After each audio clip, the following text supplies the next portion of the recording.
Hey, what's up, guys? Welcome to Law-Splaining the Interwebs. I am your host, Nick Rekieta of Rekieta Law, a small law firm in central Minnesota. How are you guys doing tonight? How is it going? I hope you're doing well. You know, I thought I had more of a drink. Just saying, I got a message, Lady Rackets.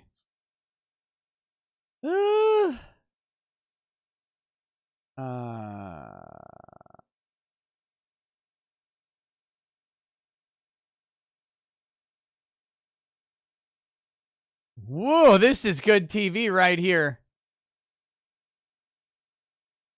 That's some good TV.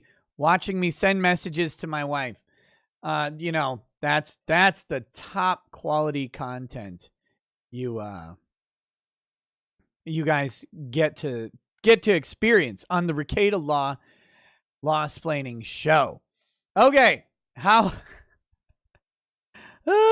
it going, guys? We've got a little bit of a show tonight because what we have is Russell Greer.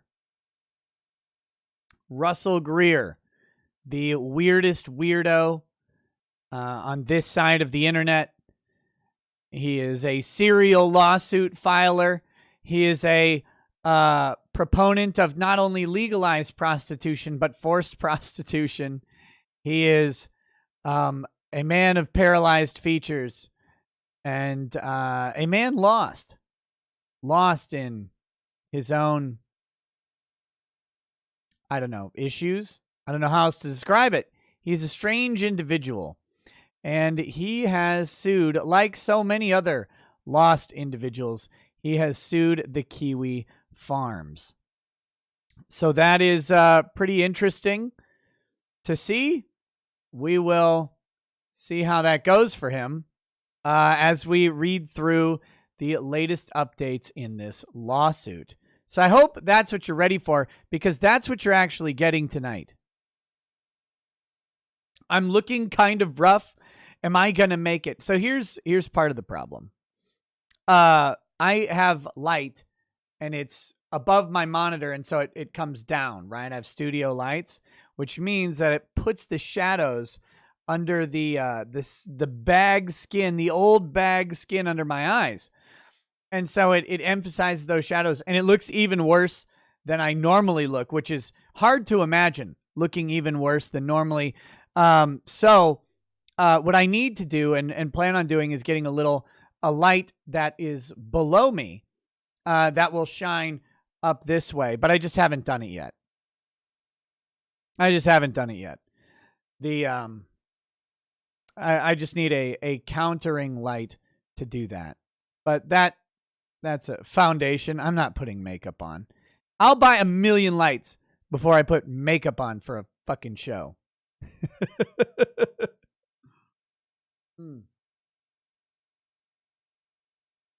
But anyway, so we have this Russell Greer thing, and it is a wonderful, wonderful thing, and we will get to it as the show moves on. Let me say from the outset, there will not be Twitch tonight. It's just going to be a week of no Twitch, and I'm very sorry about that. That really sucks.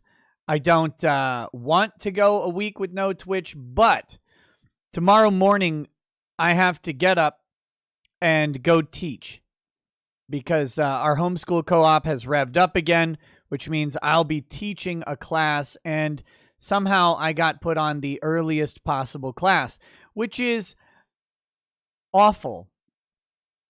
Awful in a lot of ways. So I have to I think I have to be there at 8:30, which is really, really early for me. Considering I go to bed at 5 to 6 in the morning, typically 8:30 is really early.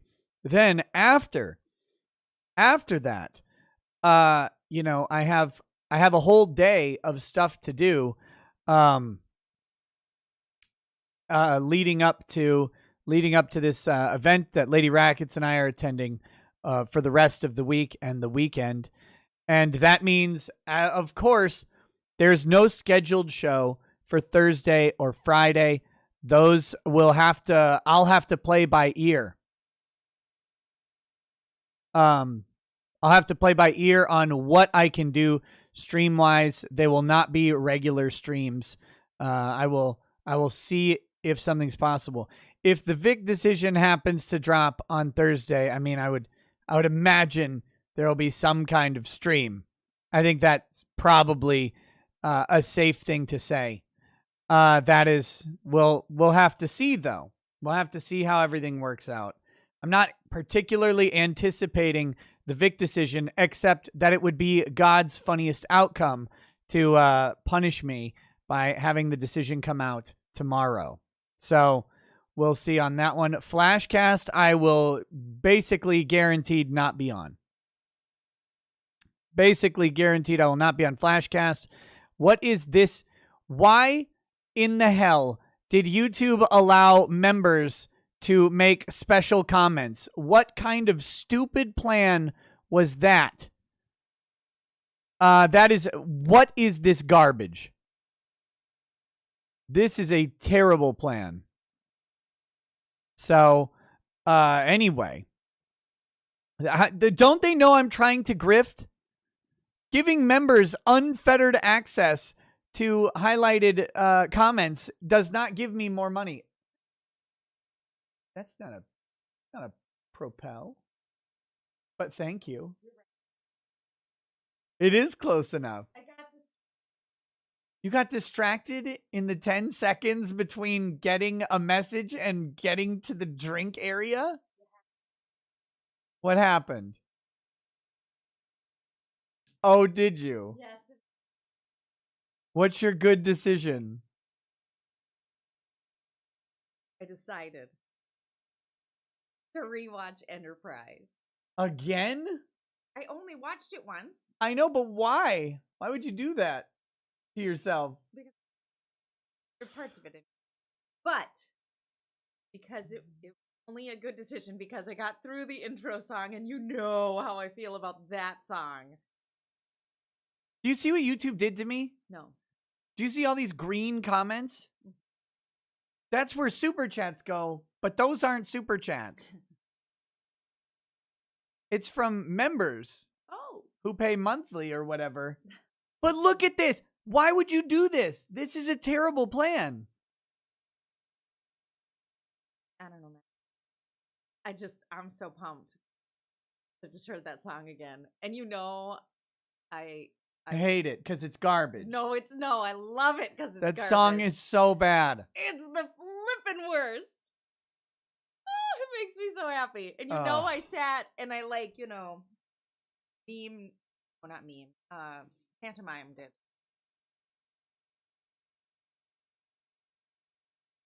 You're horrible. No in the best way. Break you. Oh, I'm telling you. Okay, I'm going. Okay. Good night. Okay. Yeah, sure. Oh my God.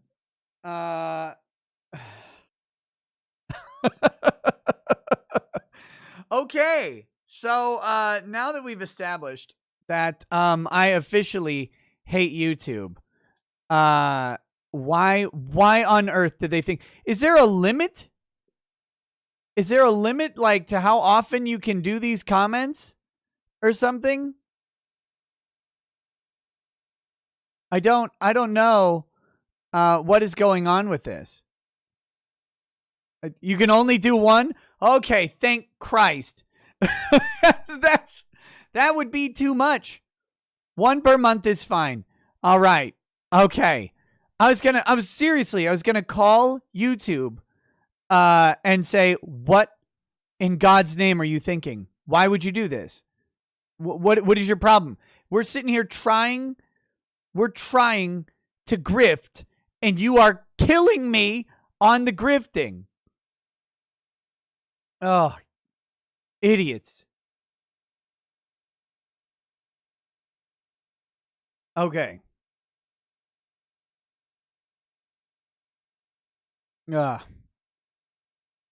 Wow. They didn't tell me this. They didn't tell me this at all. I have no, like, this is the first time I've ever seen this, and they have not, I didn't get an email or anything, new feature unlocked. All right. So that being said, guys, we've now fully stocked with some more Powerade, even though I asked for Propel, but I guess it was more important that the Star Trek Enterprise theme song had played. And if you want to know why I like that lady, that's a big part of it. That's a big part of it. She's great. She's great.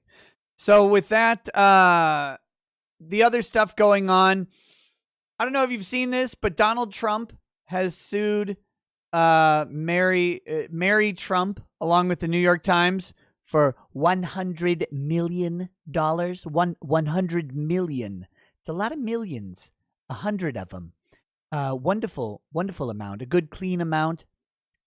Not like a Detroit amount. More like a New York amount.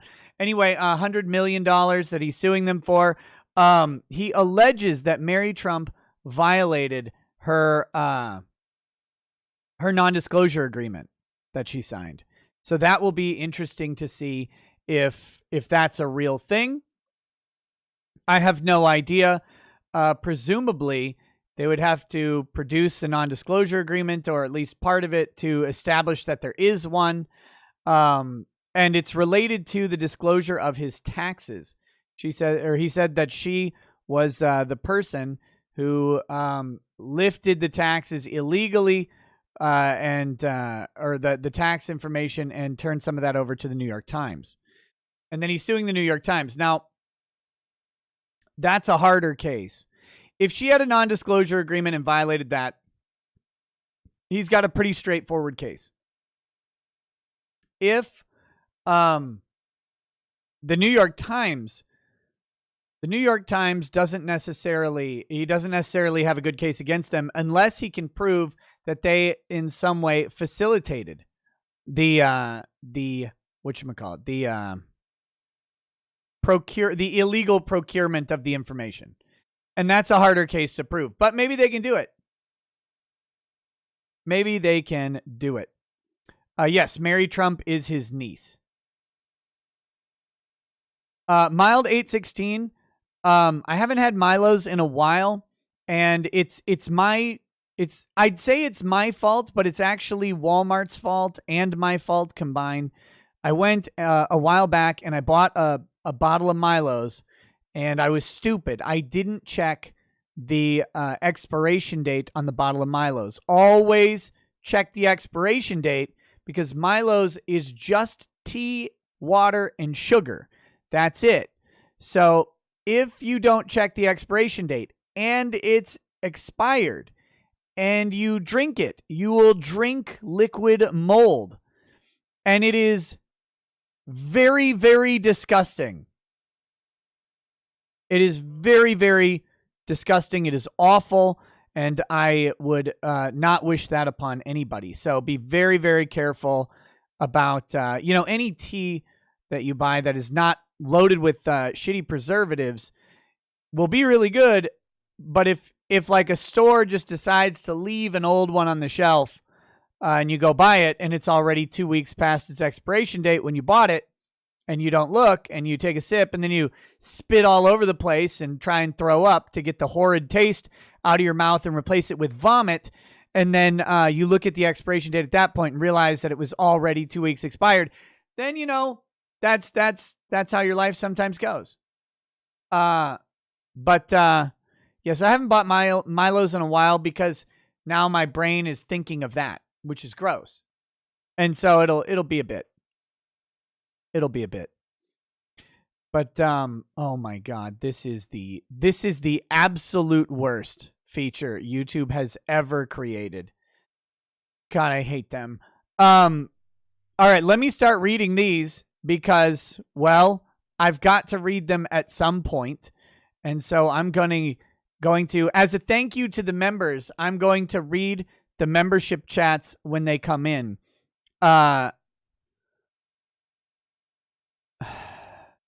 Why would they do this? I don't know where else to do. I mean, I guess I could do it at the end, but that's also annoying. Digitalis, it clutters up my damn screen. That's what's really pissing me off. I know how to make my own sweet tea, guys. Look, I'm not even drinking tea. I'm not drinking Milos, so I don't need to make my own sweet tea. I'm not making tea right now. But here's the thing. A bottle of Milos or Powerade or Propel is more convenient than having a fucking glass sitting at a desk while you're working. Like, first of all, glasses, like, I hate them. Then you got to wash them. It's a pain. No. Stop telling me what to do. I don't like having all the dishes. I just want to throw it away. What a pain. Okay, so Digitalis says eke batang zoo boing. There you go. That's a Monty Python reference. Eric the Red says Fanta under your eyes will clean those circles up. Look, a little Fanta with a little bit of cream cricket cream in there. That's perfect. Can we say anti-white racist slurs on YouTube? Is that okay? Like, can I say cream crickets? Can we do that? Is that okay? I never know anymore what is appropriate. Did you guys know that Eric Clapton went on a super racist rant back in the 70s? I didn't know this, but apparently Eric Clapton, since he did a vaccine protest song, and so it surfaced that he actually engaged in like a racist rant.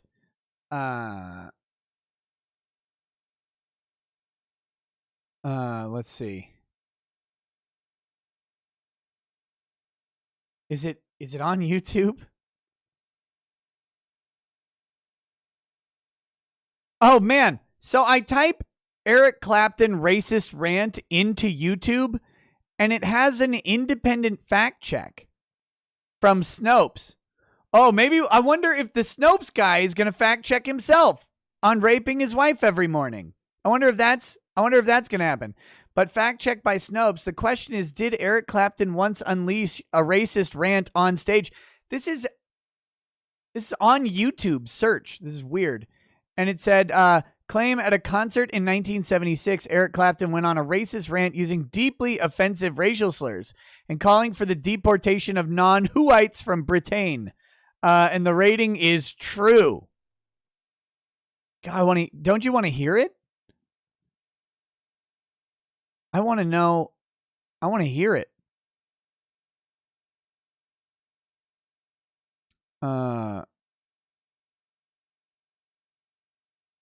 That's what I want to hear. But I'll have to find it sometime. It's not easily accessible on YouTube anyway, but it's got to be somewhere.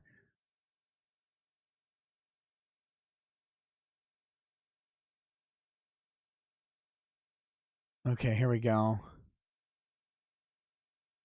Where is it?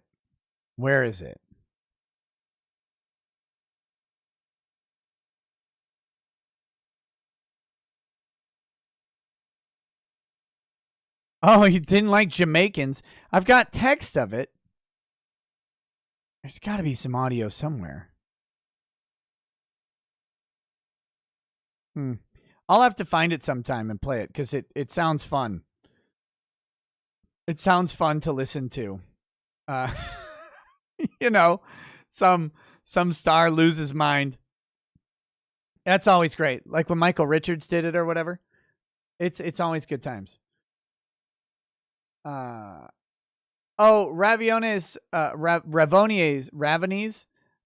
says the internet never forgets, and the hell is with the people will see my subs.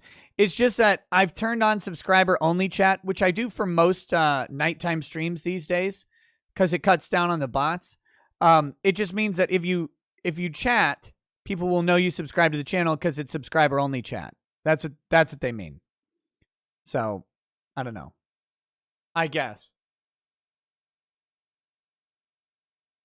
I don't do it for every video, but I do it for the nighttime streams usually. Because it forces people to sub. It's great. It's good. Eldon Bainling says, skipping movie nights is gay. I hope you know that, Nick. And if you didn't, well, you know it now. Yeah, I know. I'm going to try and make it up next week with some extra daytime Twitch streams or something. But yeah, just with my schedule tomorrow, it's way too early. Fighting the Cold One says, ha ha, suck it, Griff Daddy. C Goody 564 says, Griff D's nuts. Woo.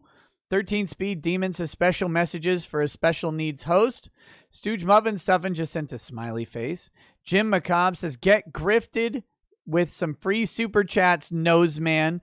Malik Foxon says, oh, that's what these are for. Cool. Bad Vibe says, YouTube killing the grift. Your mental illness, just subscribe, just join the channel as a member at the lawyer level. Thank you. Dash Rendar just joined at the paralegal level. Thank you. So apparently, eventually you'll get free super chats or something. Zara BP says, I have to pester you now. Ryan79 upgraded to lawyer status. Thank you for that. Rick says, I'd smash. Eclipse Warlord says, well, still can't super chat. Does this work at least? Transformers animated movies in theaters again Sunday and Tuesday. Well, Sunday I'm going to be busy, but maybe Tuesday I could go. Joshua Sanabria says, what? I get a reward just for being here? This entitled generation is why the panda bears are committing self-die. Gummy says, I contacted YouTube and said, come on, man. Ryan79 says, suck it, Nick. Ice Wallow Coom, welcome to the lawyer level as well. So there you go. Those are the member chats that have come in. And I guess that's how we're going to do those from now on. Thanks for that, YouTube. Really just adding stuff to do is great. Okay. Briefly, Robert Donaldson has upgraded to super lawyer status as well. All right, briefly, I was on a different show earlier, right before this, from 9 to about 10. Ridgedale Brand. Very nice guys. You guys should check it out. I have a community post up about it. There's a post on Locals and Twitter about the show. So you can go check that out in if you want to watch a replay of it. It was an interesting conversation, and they've been around forever, around this show forever, and they got their own show, and I was happy to guest on it. Prometheus Zeta says, how dare you grift me for a year? It was 21 months. It's almost 2 years. Zara BP, don't justify YouTube in their decisions. Don't justify them. Andrew Johnson, welcome to paralegal status. Thank you for joining up. Yeah, I guess. I'm going to go make that part of the $2,000 a month tier, and that's it. Just kidding. I don't think you can.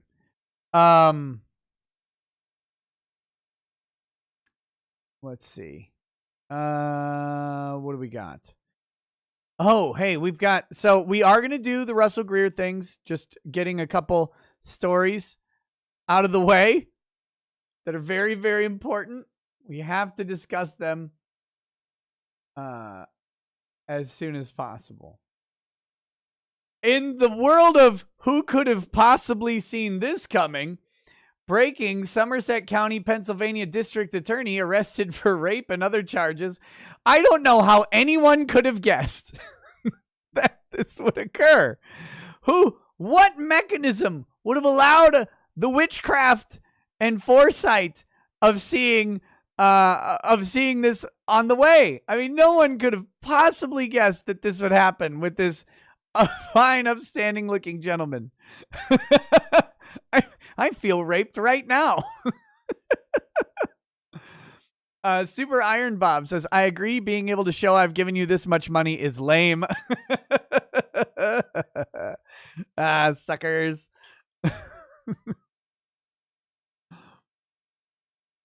So there you go. I don't know what the story is. Let's see what's going on here. Do we want to pick the victim's gender? Somerset County, Pennsylvania District Attorney. Wow, this is well done. District Attorney Jeffrey Lynn Thomas was arrested Wednesday on charges of rape, indecent assault, strangulation, simple assault, and criminal trespass. Rape, murder, arson, and rape.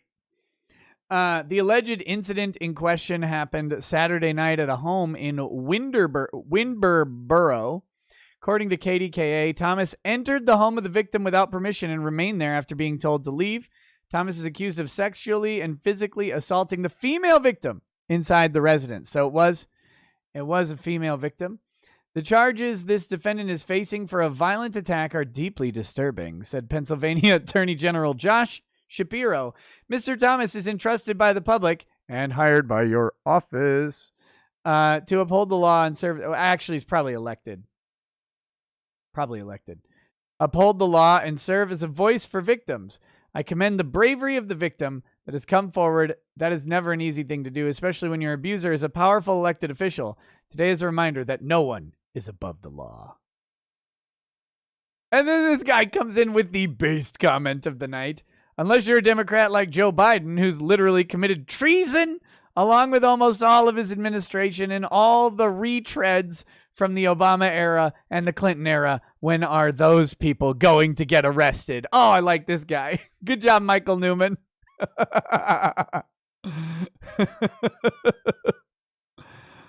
Oh, man. Yeah, we've got an interesting rash of various crimes from public officials lately, like judges being pedos and stuff like that. Fan Advocacy Network says, Nick, can we get your word on your integrity as a lawyer that we will not ever discover videos of you getting pegged that you uploaded to the internet? Yes. Yes. You can get my word not on my integrity as a lawyer, because no one wants the integrity of a lawyer to be the foundation of anything. You can get that word on whatever you want. I mean, anything. My own soul, which was sold long ago. My love of Warhammer. I don't know what you need. Whatever guarantee, you will never find a video of me getting pegged on the internet. Jesus. Can you imagine? Can you imagine being that sad sack of garbage? Ugh. Eric the Red says that Pennsylvania district attorney looks like Down syndrome Drew Carey. Oh, man. Woo! Damn. Let's see. What else do we have? What is this? Okay. So this is briefly from a case that I have not been covering, or I've covered it briefly, but I'm waiting for an update on it. And I apologize for what you will see when I switch over here, because it's kind of awful. But this is a case. It's a criminal case in California involving a former adult film star. And I mean, I'm going to switch over to the picture where she's in makeup, and it's supposed to make her look good, but it really doesn't. So this is Mercedes Carrera. And this is from the Crotch Shot radio show.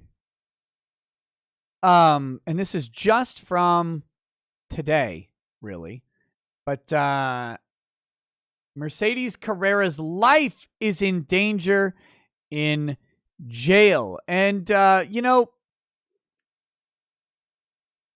I'm going to have a hard time sympathizing with Mercedes Carrera's plight personally, because upon reviewing the case, I'm has not been convicted yet, but I'm not really on the fence on this one.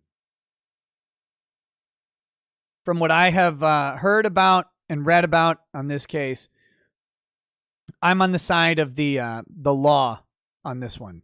Ew. Mercedes Carrera, the adult movie star who was arrested with her husband, Jason Whitney, spoke with me on the cell phone from jail. What was she arrested for? You don't have that one on there. Some would maybe say she was arrested for her political views. But those political views would then have to entail the sexual assault of minors.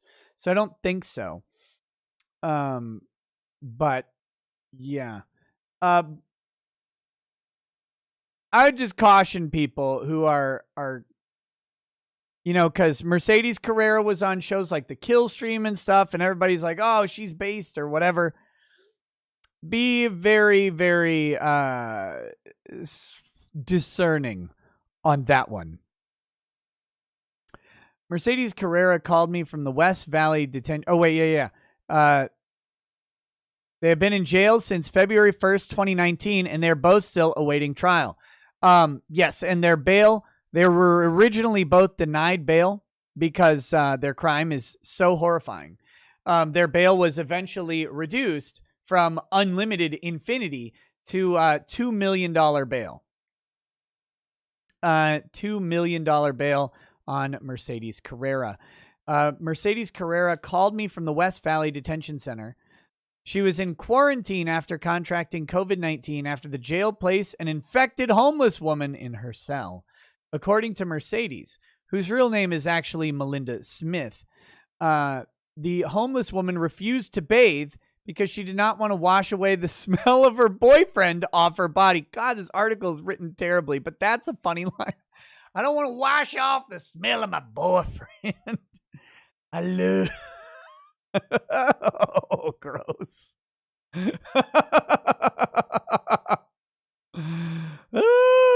Vanish Mantle 4 says in DSP voice, check out my game, External Dimension Mainframe, and you got to try the demo. You got to try the demo at creativevirtualmagic.com. I haven't gotten enough feedback, and look, I'm going to need some feedback, and I won't be able to keep doing this without some support from you guys. So you're going to have to do that. You're going to have to support. You're going to have to step it up. You're going to have to step it. I mean, Twitch turned off the partner program, and so the subs have been turned off, and you're going to have to step up in other ways. So there you go. During quarantine, I would assume Mercedes, contracted anemia. She caught a case of anemia. Is that how anemia works? That's not how anemia works, right? Like you don't, anemia isn't it's not like something you catch. I don't think. Again, the writing in this article is not great. Not great at all. All right. Anyway, and then we're gonna switch to the Greer stuff right after this. Just so everybody's aware, I just wanted to cover some of these quick stories in the beginning. She contracted anemia. The medical facility prescribed her iron pills that caused issues with Mercedes' coronavirus heart.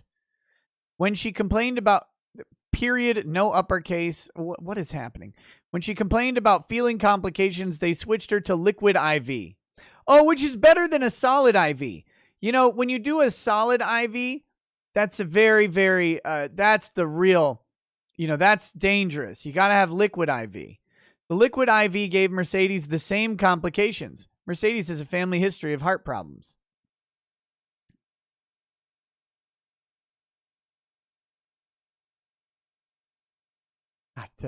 Got to keep from saying the jokes. Does she have a family history of AIDS? Mercedes believes that she has developed autoimmune hemolytic anemia. Autoimmune hemolytic anemia occurs when your immune system makes antibodies that attack your red blood cells. Oh yeah, she just diagnosed this herself. This causes a drop in the number of red blood cells, leading to leading to hemolytic anemia. She might have iron taxema, which could be fat. B.W. Fattel.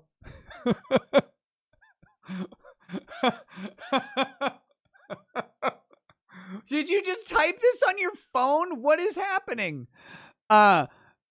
Is this fat, big woman misspelling of fatal, as well as not being properly treated? What even are you trying to say?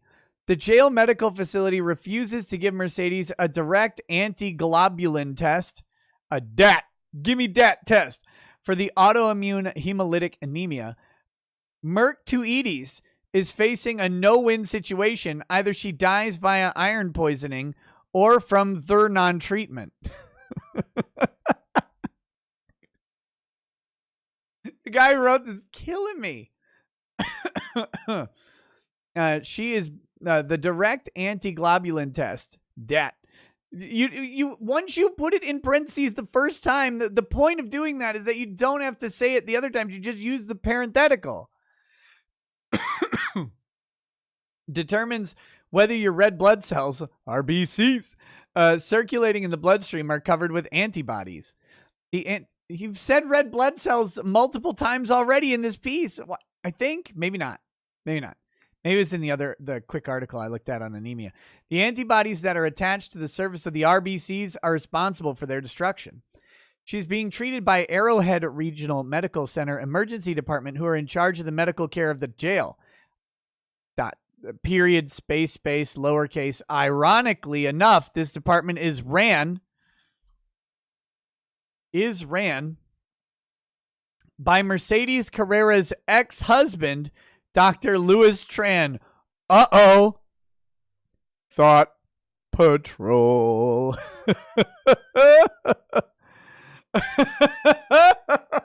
Not good.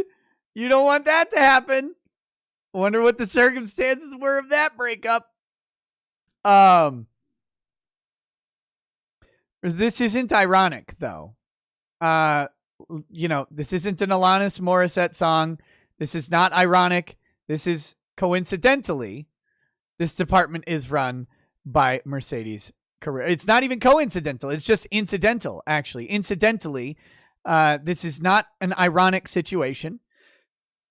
There's nothing ironic about her getting sick and her husband running a medical department her ex-husband running a medical department that ends up treating her.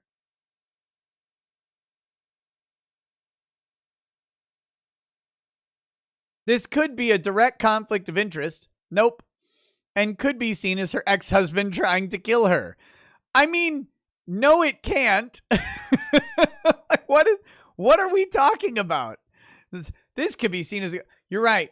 No ex has ever treated an ex before, and if they have, they definitely tried to kill them. When you also take into consideration that the state basically does not have a case against Mercedes. Oh boy. Oh boy.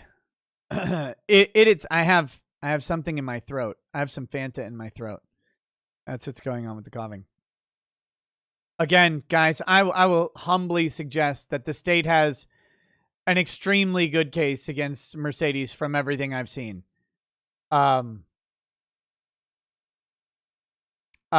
Mercedes is accused of sexually assaulting a minor multiple times.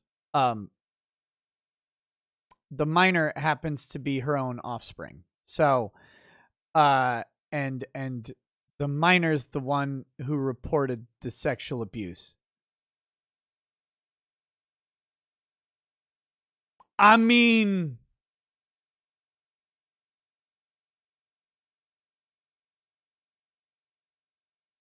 it's yeah. Here's her ex. I guess. Dr. Louis Tran, Mercedes Carrera's ex-husband, head of the triage of the jail that Mercedes is being held at. To break it down, the state knows that they have no CAS, so they keep pushing her trial date to force her to settle and plead guilty to bogus charges. Yeah, that's not what's happening, but okay. All right. Her baby father, the one who is pressing said bogus charges, might be in contact with her second husband, Dr. Louis Tran. Do we have might be? Why do you say that? Is there some sort of evidence that this is happening? That the baby daddy is pushing the charges and is in contact with Louis Tran. Dr. Louis Tran is head of the triage of the jail Mercedes is being held at. Like, notice the article. This is the first time that this guy is mentioned. Because apparently it's not this guy, right? It's this guy instead. So apparently that's different people, but this is thrown in without any reference in the article, so that's good. She was purposely infected with COVID that caused her anemia. Yeah, they shoved the COVID in her. Couple spaces there. Mercedes is being refused proper medical care, and San Bernardino is notorious for violating the rights of prisoners. This is probably true. This one I'll actually say is probably true. This one, I don't know if it's true or not. This one, I don't know if it was purposeful or if they just didn't care. You know, it's hard to say. This is a clear violation of her civil rights and could fall under cruel and unusual punishment. Nope. Not this one. And I don't think it's a clear violation of her civil rights. Remember, she has not been convicted of a crime, so she is presumed innocent until proven guilty. Yeah, and again, I have said that the presumption of innocence in this country is long dead, because it is. To help Mercedes Carrera, please call the West Valley Detention Center and demand that she get proper medical care. Here's the number. Call Arrowhead Regional Medical Center and report Dr. Louis Tran obvious conflict of interest in being in charge of his ex-wife's medical care. Here, Mercedes said, "Let it be stated for the record that if I die, I did not commit suicide new or overdosed on fentanyl or any other illicit substance, but rather of medical malfeasance and neglect on the part of West Valley Detention Center." And you can also write to inmate Melinda Smith if you want to profess your love or whatever. Or ASA reference to your complaints into the jail. So there, you can do that. But I've been talking, guys, look at this. Here comes China with Mercedes Carrera. History lessons with Mercedes Carrera. She was in prison while these were published. So I think this guy's been like interviewing Mercedes or something. Louis B. I think he's been doing interviews with Mercedes, jailhouse interviews. God, those are probably funny.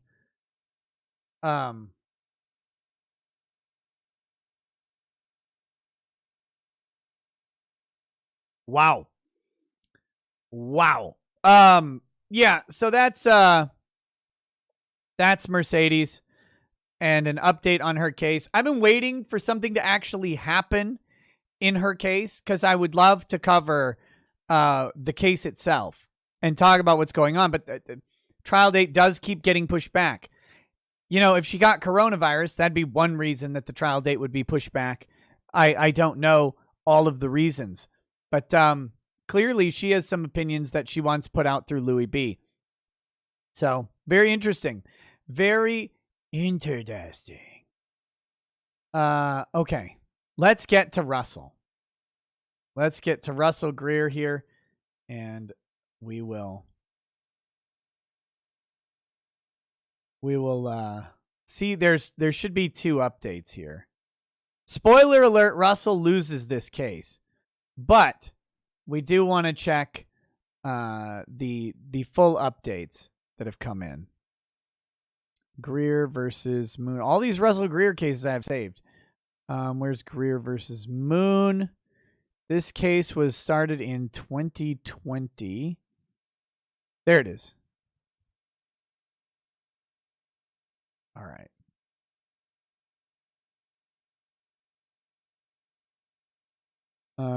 Where do we got it?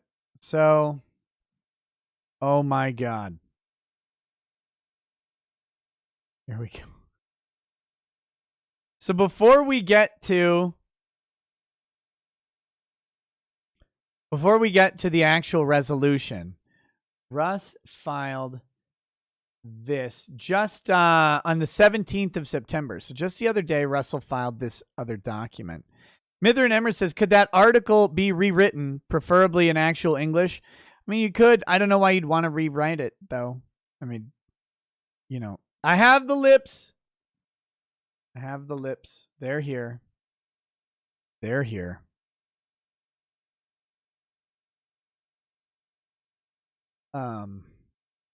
Ooh. Trump Willis's wife had the baby. All right. Congrats, buddy. There you go. Can I link the Mercedes article? I mean, yeah, here. Here you go. There's the Mercedes article if you want to read it from Crotch Shot Radio. Very interesting. I have like no whiskey left. I wonder if I have any more in my saved up somewhere, like barrel. I didn't restock because I'm about to leave for a thing.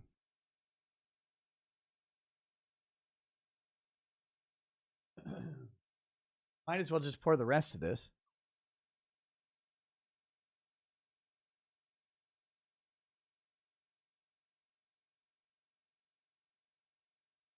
Okay, there we go.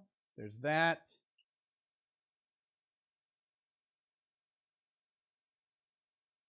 Cheers to Trump Willis's wife for giving a baby, bringing another Trump Willis into the world. Godspeed, buddy. Welcome to Sleepless Nights.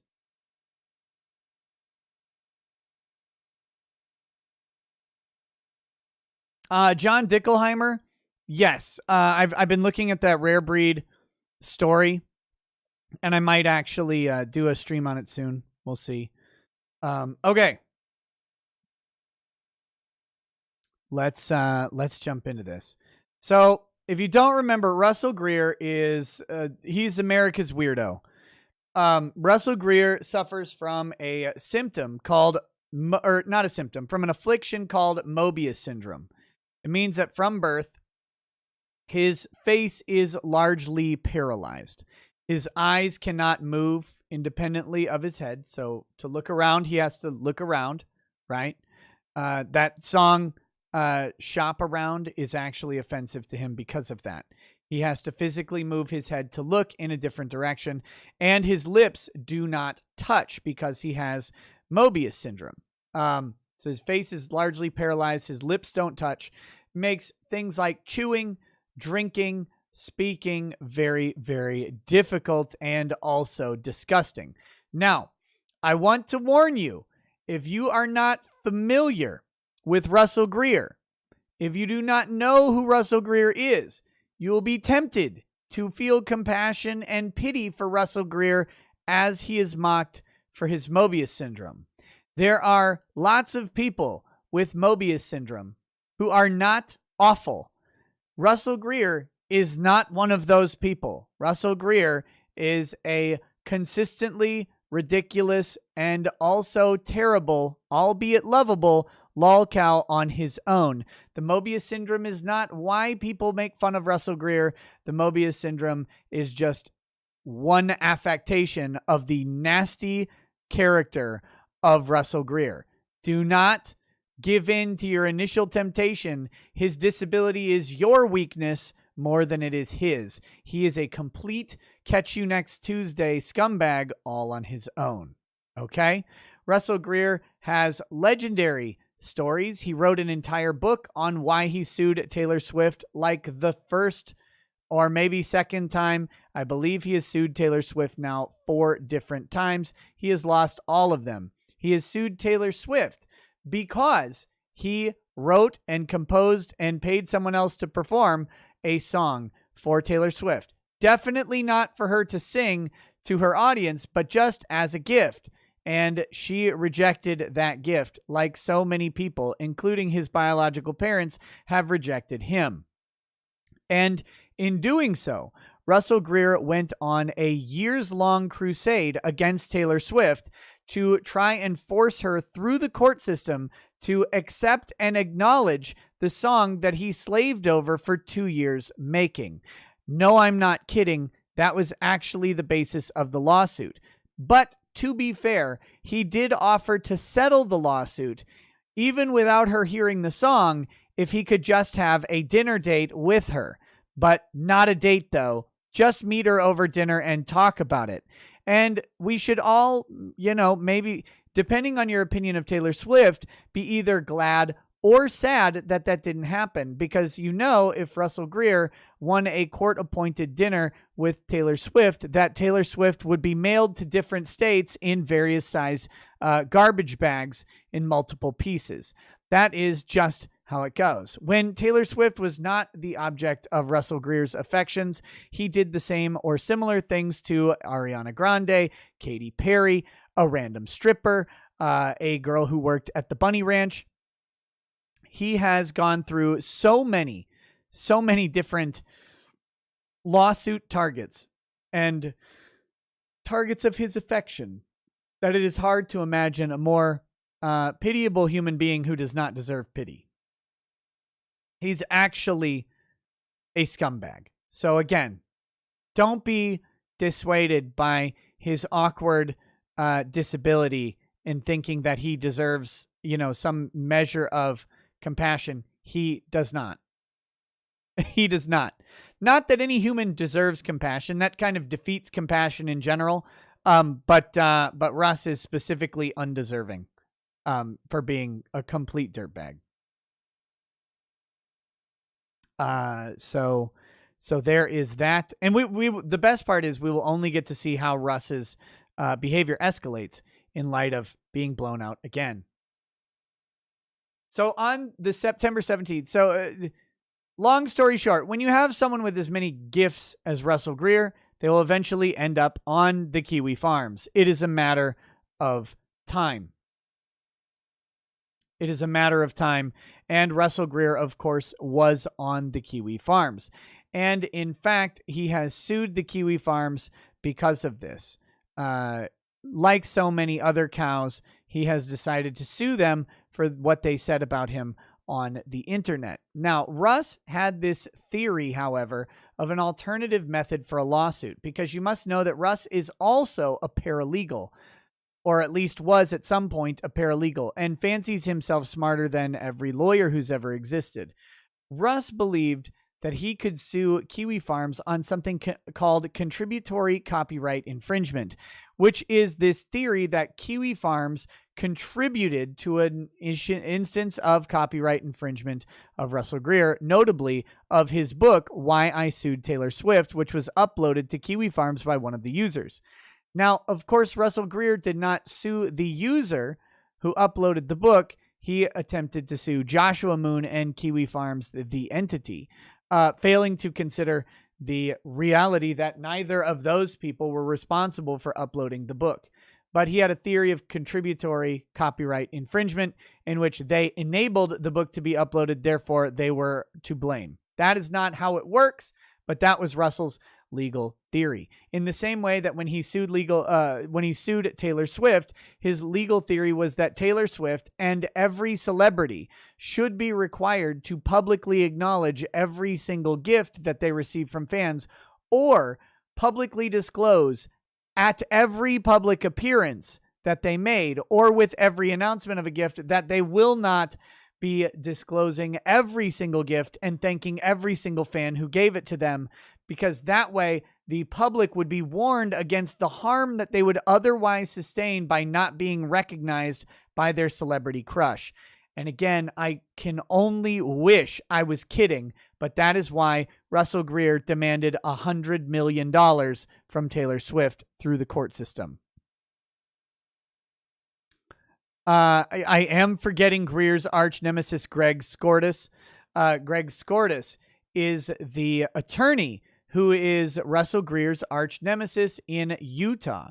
When he sued Taylor Swift originally in Utah, because go figure, Russell Greer was adopted by, I believe, a Mormon family and grew up as a Mormon.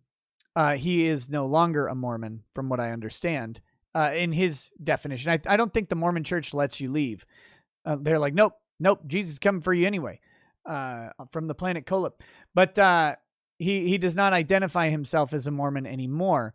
But that explains the Salt Lake City, Utah thing. But anyway, Russell Greer, when he sued Taylor Swift and Ariana Grande, he first did this in court in Utah, and Greg Skordas was the attorney hired to defend against it. And Greg Skordas beat the brakes off of Russell Greer in court and has been his nemesis ever since. Joshua Moon and Kiwi Farms hired Greg Skordas to defend them against Russell Greer as well. And Greg Skordas did take the case. So he is the one who has been fighting Russell Greer on this case as well. I hope that is sufficient background here. Mithrin Emmer says, when you first learn of Russell, you feel a sense of pity. When you finish learning about Russell, you feel nothing but contempt. So here you go. Couple Mormons in the chat saying, you can leave. You can get kicked out. They do. And then another says, we do not claim Russell as a Mormon. Okay, so here we go. Russell Greer has been trying to prove to the judge that Kiwi Farms is responsible for the suicides of multiple people. Russ has this theory that if he can just show the judge how mean Kiwi Farms is, then the judge will realize that Kiwi Farms' meanness needs to be punished by the law, despite there not being a you can't be mean law. That's Russell Greer's brilliant ploy in all of this. That's how he was going to win. It has failed. This is his motion that he filed just on the 17th for leave to file a second supplemental memorandum brief. They were already fighting over his right to file a first supplemental memorandum brief. Now he has introduced a request to file a second. All right. So here we go. Pursuant to Federal Rule of Civil Procedure 15D, plaintiff respectfully moves this court. Hold on, I gotta get my. Moves this court for the entry of an order granting plaintiff the right to file a second supplemental memorandum brief, a copy of which is attached here too, and for its reasons relies upon the following. In August of this year, plaintiff filed the first supplemental memorandum brief to bring to light David Ginder's death, which stemmed from Kiwi Farms, except there is no proof that David Ginder is dead. I believe David Ginder is supposed to be Bew or near, and that is an interesting story because at the time that Near allegedly died in Japan via suicide as an American citizen living in Japan, the U.S. Embassy has no report of any deaths of Americans that month at all. So there you go. Plaintiff files this second motion to bring attention to a direct confession from a Kiwi Farms user who sent Greer an alarming email on September 17th, 2021. So he wrote this the day that the email came in. That's beautiful. In which the user admits they have purposefully sabotaged Greer's life with defamation and harassment, proving the requested injunction is needed more than ever. Plaintiff respectfully requests that the court enter an order granting plaintiff the right to file the attached supplemental memorandum brief. Oh, God, Russ. Oh, God, come on. Guys, if you ever get an email from a Kiwi farmer who is telling you that they totally did something that sounds outlandish, they didn't. They're taking advantage of you being dumb. I am not a Kiwi farmer. I look at the website. I browse the open forums that are open to the public, but I do not have a Kiwi Farms membership. So no, it was not me. It's not me. So here we go. On September 17th, plaintiff received an alarming email from a throwaway email using the Gorilla email domain. The email read, "Well, Russell, looks like this is the end for you. Your new song failed thanks to troll comments. Your lawsuit failed thanks to payments made by Kiwi Farms to judges and lawyers to look the other way when you made filings and ignore all your arguments. And now our agents have smeared your name on Twitter, destroying any chance you had to be an activist."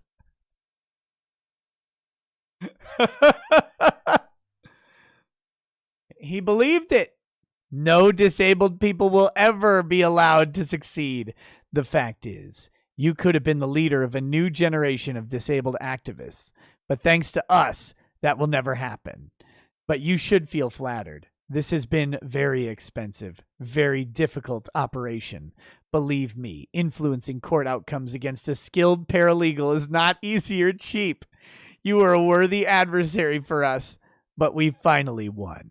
There is no hope for you, only despair, darkness, and doom. Yours, Kiwi Farms.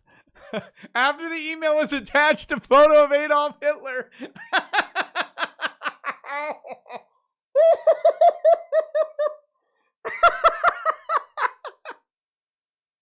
Come on.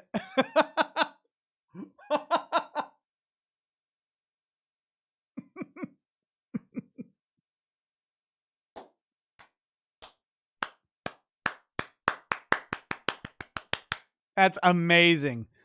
Oh my God. This email seems to be authentic because plaintiff was harassed earlier on Twitter this week. And so he had to lock his account due to the trolls harassing him. Come on, Russ. What are you doing, man? Oh, God. The harassment was started by a user named @whorebitter who resides in the United Kingdom. It is believed she was a Kiwi Farms user because many users on Kiwi Farms are from England, and there is no way she could have found plaintiff without Moon's website. Exhibit B. Not only that, but it's the same pattern of behavior the Kiwi Farms users have been displaying towards plaintiff. Bring up incidents from years ago. Shame and name plaintiff. Causing chaos. With authenticity established. The email caused much distress to the plaintiff. It also tied Kiwi Farms directly to the harassment, creating a clear connecting line of causation to plaintiff's stated claims. Plaintiff forwarded the email to the Las Vegas police. He is absolutely frightened. Oh, Russ, they bought off the police. I got a phone call from Kiwi Farms earlier today. They're like, "We are Kiwi Farms. We have been watching you from afar. We know you plan to cover Russell Greer tonight. Know that we have purchased the Las Vegas Police Department, and we will not hesitate to purchase your own." Like, come on, Russ. Stop it. There should be no doubt in this court's mind that Kiwi Farms is harming plaintiff, whether Moon is directly involved, because as stated and as shown with established case law, Moon has authorized the conduct of these users to do this by providing the website, as shown in Napster and Gersh. Conclusion. Now, again, Napster was different. The entire purpose of Napster, all of its purpose, was to facilitate the transfer of music from one user to another. Plaintiff hopes that this new evidence will help show the court that Kiwi Farms is continuing to harm plaintiff. Russell Greer. Let's take a look at Exhibit A. The end is coming. Here it is. Good screenshots. Come on. Do it. Where is it? Where is it?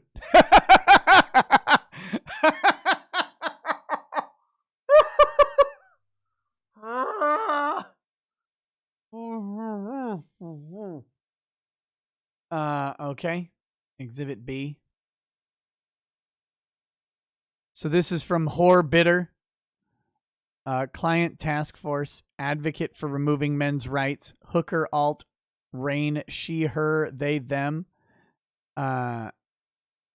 This is from whorebitter. Let's see.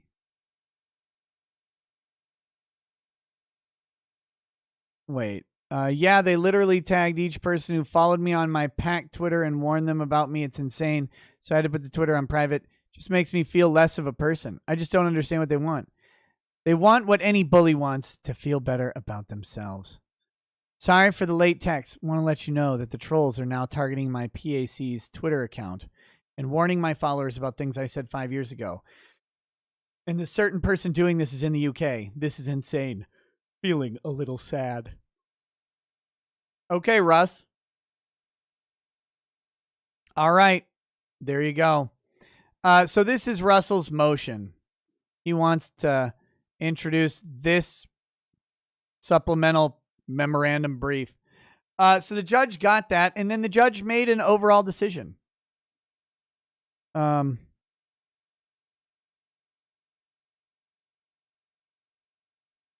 Let's take a look at it.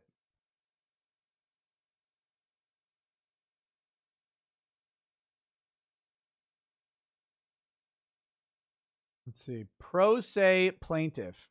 Oh, I got it. There we go. Russell Greer brings this lawsuit against Joshua Moon and Kiwi Farms, seeking monetary damages and injunctive relief. In his complaint, oh wait, we got a footnote right at the start. This is a couple pages long. This is 13 pages, so the judge actually goes into some stuff here. Kiwi Farms is a website. Kiwi Farms, https://kiwifarms.net.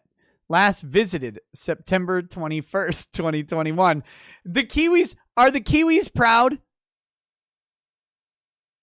The judge visited Kiwi Farms on September 21st, 2021. He did. He had to verify that kiwifarms.net was there. You guys convinced a federal magistrate judge to visit the Kiwi Farms, or at least their clerk. So there you go. Good job, Kiwi Farms. You did it, Reddit. You did it, Reddit. It has happened. I don't know if I haven't caught up all on the Greer thread, so I don't know if the Kiwi farmers noticed that it was actually visited, but they probably did. But if they didn't, there you go. Perplexingly, the defendants do not raise the issue that Kiwi Farms as a website is not a legal entity capable of being sued. Ooh, that's kind of curious. The judge just said you can't sue a website,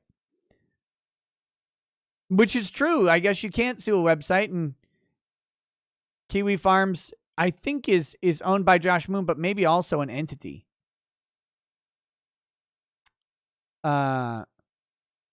Let's see. Here we go. And that's citing Schiavone versus Fortune, holding that Fortune magazine is a trademark, not a legal entity that could be sued. So pretty interesting that you can't sue the website itself. Well, there may be a Kiwi Farms entity of some sort.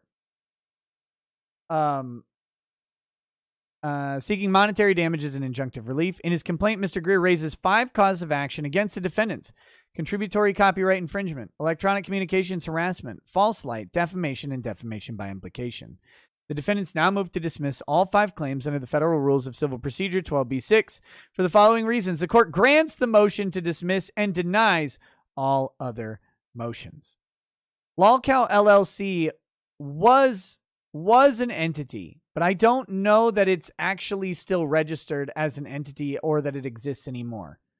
I think Lolcow LLC may be defunct, but I don't remember.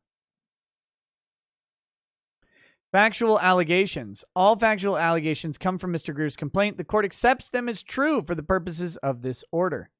Defendant Joshua Moon operates Kiwi Farms, an online forum where the users exploit and showcase those deemed to be eccentric and weird. Some users go beyond discussing people online and reportedly stalk and harass their subjects.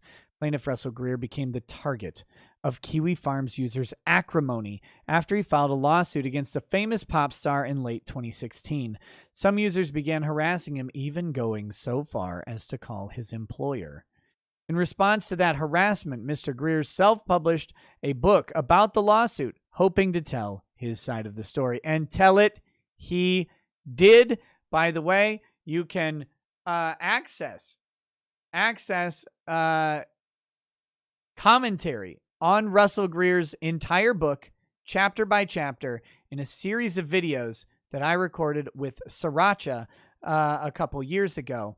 And we went through the entire Russell Greer book. We read it and commented on it as we read. It is a way that you can experience Greer with some additional commentary and literary criticism, along with additional lore about Russell Greer. We had to add enough to make it fair use. And I think those streams were very, very fun. If you've never watched them, give them a shot. You can learn a lot about Russell Greer. The harassment only intensified. After his book received numerous negative online reviews, Mr. Greer recorded a song and placed it for sale online. His book and his song ended up being posted on Kiwi Farms without his consent, causing Mr. Greer to become the target of even more derision.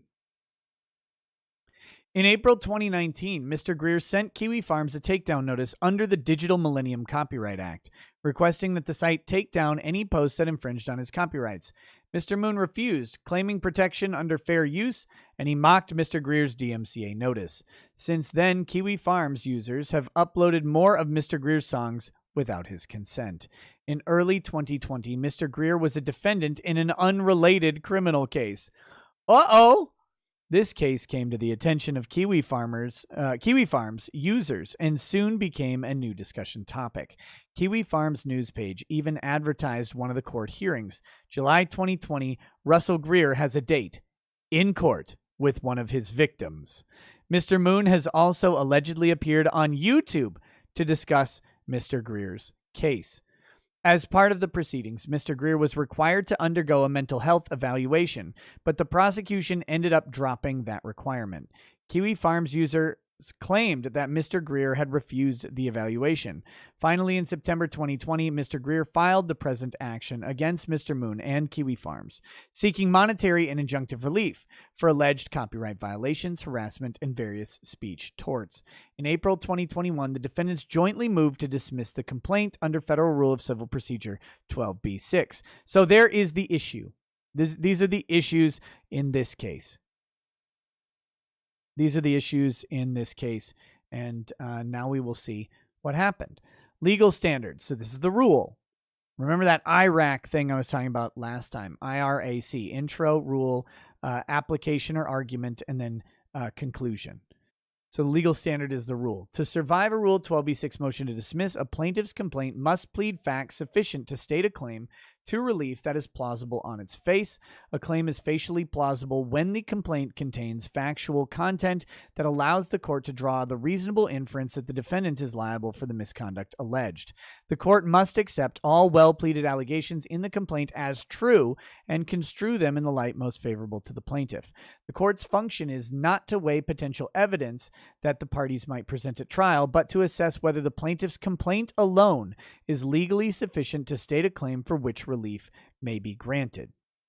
A pro se plaintiff's complaint should be construed liberally, and it should be held to a less stringent standard than formal pleadings drafted by lawyers. This rule requires courts to look beyond a failure to cite proper legal authority, confusion of legal theories, and poor syntax or sentence construction. Liberal construction does not, however, require the court to assume the role of advocate for the pro se plaintiff. Mr. Greer is expected to construct his own arguments and theories. Analysis. In his complaint, Mr. Greer raises 5 causes of action against the defendants: contributory copyright infringement, electronic communications harassment, false light, defamation, defamation by implication. The court will consider each in turn. Okay. Here we go. One issue at a time. One issue at a time. Contributory copyright infringement. Mr. Greer's first cause of action is for contributory copyright infringement. Contributory copyright infringement is derivative of direct copyright infringement. As the Supreme Court explained, one infringes contributorily by intentionally inducing or encouraging direct infringement. To establish contributory infringement, a plaintiff must allege a direct copyright infringement by a third party, the defendant knew of the direct infringement, and the defendant intentionally caused, induced, or materially contributed to the direct infringement. So you have to do something. You have to do something, not just allow it. You have to help it. You have to help it happen. This is where Russell's theory fails. He could never show that Josh or Kiwi Farms in any way helped this fail, like helped the infringement occur.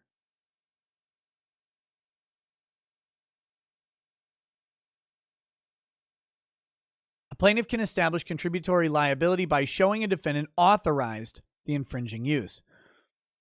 Mr. Greer alleges that defendants are liable for contributory infringement because Kiwi Farms users have posted Mr. Greer's copyrighted books and songs on the website. The defendants knew of the infringement because Mr. Greer sent them a DMCA takedown notice and Mr. Moon acknowledged it, and defendants have knowingly and willfully permitted the copyrighted works to remain on the website. In response, the defendants argue that Mr. Greer's contributory infringement claim fails because his complaint does not allege that defendants induced or encouraged any users of Kiwi Farms to infringe on plaintiff's copyrighted material before the material was posted online. Mr. Greer has sufficiently alleged prongs 1 and 2 of contributory copyright infringement. What is missing is the defendants intentionally causing, inducing, or materially contributing to the infringement. It is not enough for contributory liability for a defendant to have merely permitted the infringed material to remain on the website without having induced or encouraged the initial infringement. The 10th Circuit has not held otherwise. Accordingly, Mr. Greer's first cause of action is dismissed with prejudice. Because the 10th Circuit has not expressed its view on the issue, the court declines to adopt the 9th Circuit's contributory infringement test from Perfect 10 Inc. versus Amazon. Okay. Electronic communications harassment. Mr. Greer's second cause of action is for electronic communications harassment. It fails as a matter of law because, as the defendants point out, and as Mr. Greer concedes, Utah code does not authorize a private cause of action. Mr. Greer's second cause of action is therefore dismissed with prejudice. So this is not something that can be brought by a private party. It's brought by the state against someone. Doesn't work. Doesn't work. We covered that back when it happened.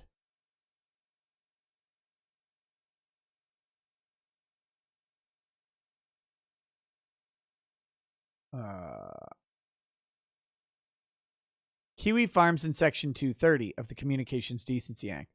Ken and Michael Palmer are arguing in the chat again. This is a very, very sensitive issue between them. Mr. Greer's third, fourth, and fifth causes of action are for false light, defamation, and defamation by implication. The defendants raises a defense the Communications Decency Act, which states that no provider or user of an interactive computer service shall be treated as the publisher or speaker of any information provided by another information content provider. In order to qualify for immunity under the CDA, a defendant must show that 1, it is a provider or user or an interactive computer service. 2, its actions as a publisher or speaker form the basis for liability. And 3, another information content provider provided the information that forms the basis for liability. Purpose of this immunity is to facilitate the use and development of the internet by providing certain services and immunity from civil liability arising from content provided by others. First, Kiwi Farms qualifies as an interactive computer service. An interactive computer service is any information service system or access software provider that provides or enables computer access by multiple users to a computer server, including specifically a service or a system that provides access to the internet. Kiwi Farms squarely fits within the definition because it enables computer access by multiple users to computer servers via its website. Mr. Moon operates Kiwi Farms, but he also posts on the website, making him both a provider and a user of the interactive computer service. Second, Mr. Greer seeks to hold the defendants liable for the posts of Kiwi Farms users. In other words, Mr. Greer seeks to treat Kiwi Farms and Mr. Moon as the publisher or speaker of third-party information, a result Section 230 specifically proscribes. Third, the content that provides the basis for liability here, the statements about Mr. Greer's mental health, treatment, and his alleged victims, was not created by Kiwi Farms. Rather, a third party provided the information and Mr. Greer accessed it through Kiwi Farms' website. A service provider must specifically encourage development of what is offensive about the content to be responsible for the development of offensive content. Mr. Greer is not alleged that Kiwi Farms played any part in creating the content that he accessed. However, the third prong is unmet for Mr. Moon's own statements on Kiwi Farms' website, where he is both the information content provider and the provider user. Dun, dun, dun. So Kiwi Farms is off the hook, but Joshua Moon might still be on it.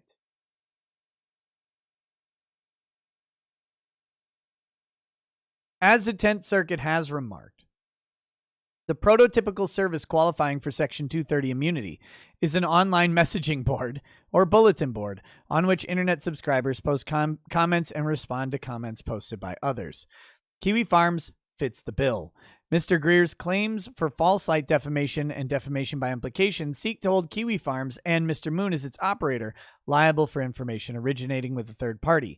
Those claims are barred by the CDA. Accordingly, Mr. Greer's third, fourth, and fifth cause of actions against Kiwi Farms are dismissed with prejudice. Now we get to Mr. Moon himself. False light defamation, defamation by implication against Mr. Moon. Because Mr. Moon is not immune from liability for his own statements, the court turns to assess the merits of Mr. Greer's third, fourth, and fifth cause of action against Mr. Moon. Mr. Moon raises as a defense the statute of limitations, which is 1 year for false light and defamation claims. In response, Mr. Greer argues that his cause of action are only based on statements made in 2020, which is within the limitations period. The court agrees with Mr. Greer. Oh my God, Russ got a win. Right there. Russ got a win. Damn.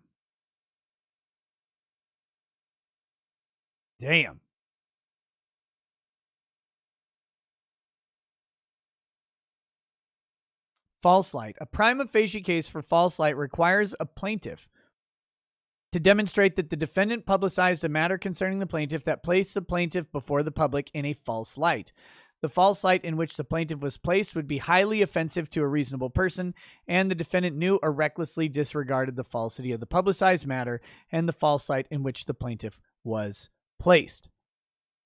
Is actually an interesting cause of action that is akin to defamation, but slightly different because it doesn't require the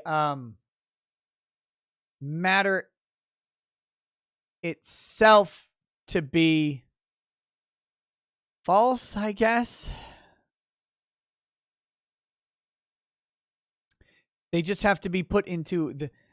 So it doesn't have to directly be false. Like all of the facts of the matter don't have to be false. Just the overall meaning of the matter.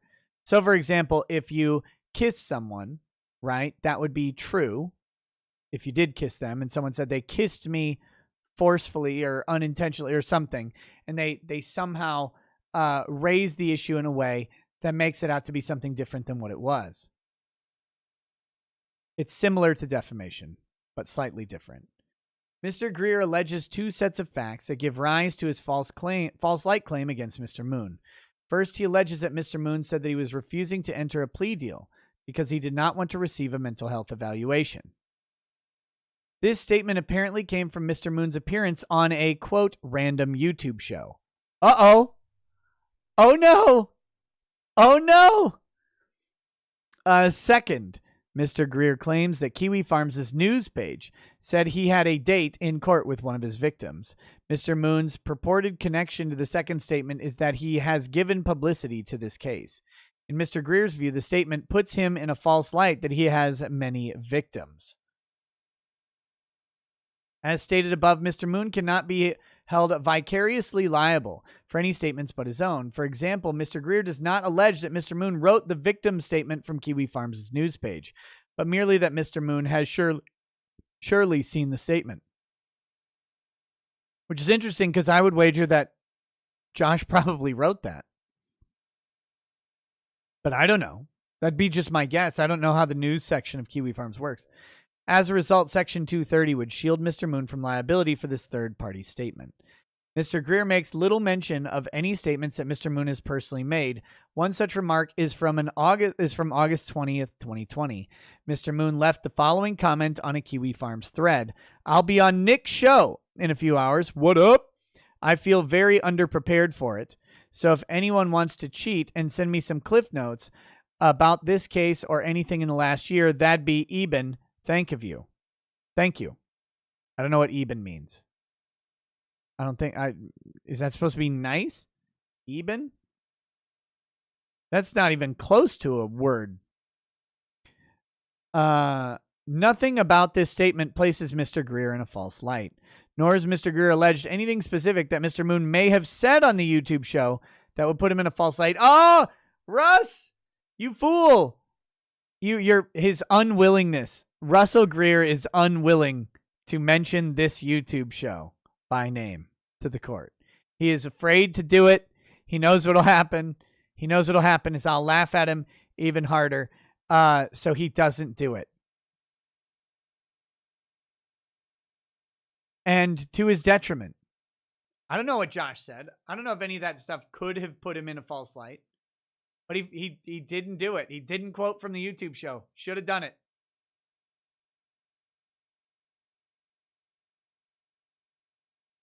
Nothing about this statement places Mr. Greer in a false light. Okay, yeah. Merely discussing his ongoing criminal case would not rise to this level. While the court must generally accept as true well-pleaded factual allegations in the complaint, the court may properly disregard legal conclusions such as Moon is now personally liable for spreading false information about Greer by going onto a show, and irrelevant allegations such as Mr. Moon has said in the past that Greer stalks women. And by the way, guys, I do want to say something happened on the show last night, and I got a comment about it that I wanted to pull up. Nerzana commented, Nick showed Bainling's haircut, and I searched for it on Google. I got 1.396 billion results instantly.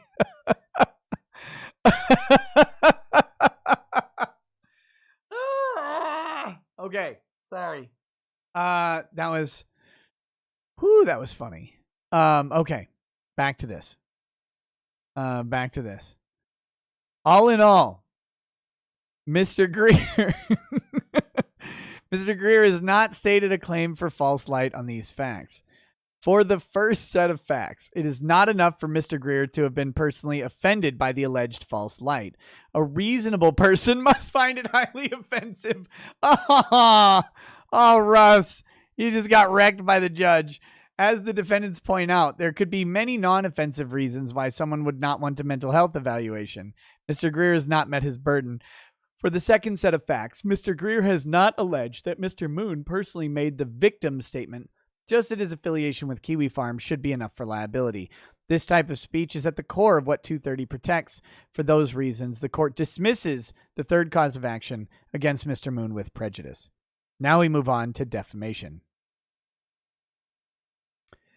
To state a claim for defamation, a plaintiff must show the defendant published the statements concerning him, that the statements were false, defamatory, and not subject to any privilege, and that the statements were published with the requisite degree of fault, and that their publication resulted in damage. In his defamation claim against Mr. Moon, Mr. Greer realleges the facts from his false light claim. He also claims that Mr. Moon has gone on YouTube shows to make false statements about him for the same reasons that Mr. Moon's statement from August 2020 did not put Mr. Greer in a false light. It was not defamatory. And again, Mr. Greer has not specifically alleged that Mr. Moon said anything defamatory on YouTube. Footnote 5 says, it is doubtful whether the statement was made within the 1-year limitations period for a false light claim. Where was that? Oh, this is Mr. Moon has said in the past that Greer stalks women. Got it. I mean, he does, though. He does that. Yeah, I don't know if he's criminally liable for stalking, although I think his criminal case was criminal harassment, maybe something like that. I don't quite remember, but I don't know if he's been criminally liable for stalking, but he definitely stalks women constantly, terrifyingly. What a weirdo. His conclusory allegations about Mr. Moon's presence on YouTube shows cannot support a claim for defamation. There's simply not enough facts for the court to draw the reasonable inference that the defendant is liable for the misconduct alleged. For this reason, the court dismisses his fourth cause of action. Defamation by implication. Under Utah law, defamation and defamation by implication are more or less different sides of the same coin. Essentially, it is the implication arising from the statement and the context in which it was made, not the statement itself, that is defamatory. To prevail here, Mr. Greer must thus show that the gist of Mr. Moon's statement, rather than its literal meaning, is false, defamatory, and not subject to any privilege. His defamation by implication claim against Mr. Moon. Mr. Greer realleges the facts from his defamation claim, which reiterate those from his false light claim. And like for the defamation claim, there are not enough facts here for the court to draw the reasonable inference that the defendant is liable for the misconduct alleged. Mr. Greer has not alleged that Mr. Moon personally made any statements that implied something defamatory. Alleging that Mr. Moon went on a YouTube show to say false things about him is legally insufficient. For this reason, the court dismisses Mr. Greer's fifth cause of action against Mr. Moon with prejudice. Leave to amend. After the defendants filed their motion to dismiss, Mr. Greer filed a motion for leave to file a supplemental brief. Before the court ruled on this motion, Mr. Greer filed a second motion for leave to file a supplemental memorandum brief.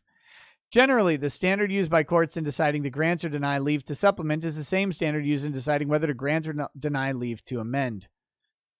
Leave to amend should be given freely and when justice so requires.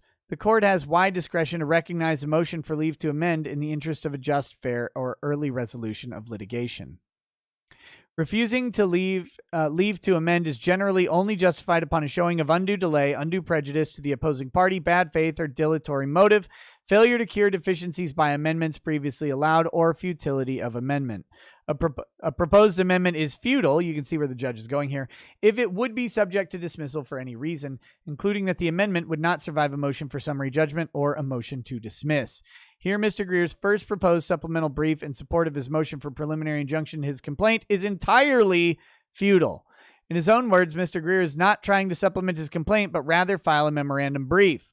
The memorandum brief contains no new facts in support of his cause of action, nor does it seek to supplement the legal arguments in his complaint. Instead, it contains irrelevant facts, like allegations of a suicide allegedly connected to Kiwi Farms.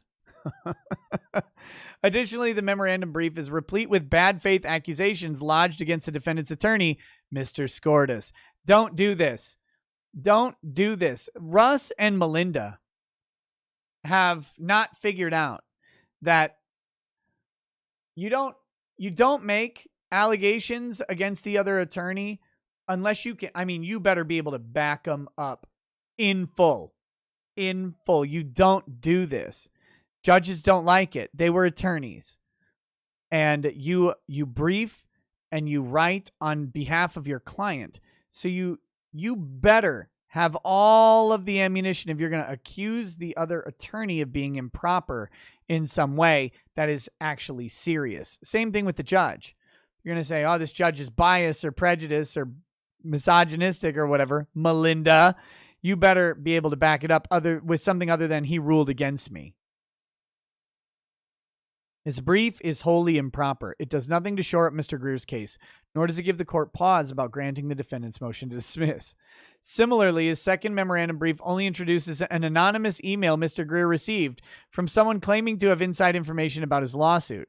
Not only was the email not sent by Mr. Moon or Kiwi Farms, but it also has no bearing on any of his causes of action against the defendants. For those reasons, the court denies Mr. Greer's motion for leave to file a supplemental brief, denies the motion for leave to file a second supplemental brief.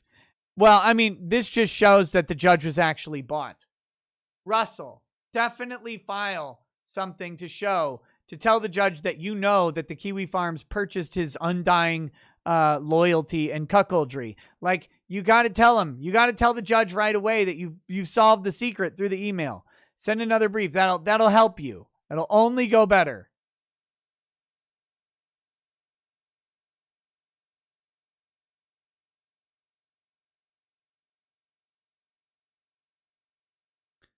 Cinema Queen. Don't listen to Bainling about his hair. He says that his hair looks like he was born a hetero, and that is the simplest way to put it. No. His hair looks like he was born in India, and that's the simplest way to put it, because it's true. And if you've seen one Indian dude's hair, you've seen all of it. Every single hairstyle of male men from India is the exact same. It's the 100% exact same. They all have the same hairstyle and haircut. I love it.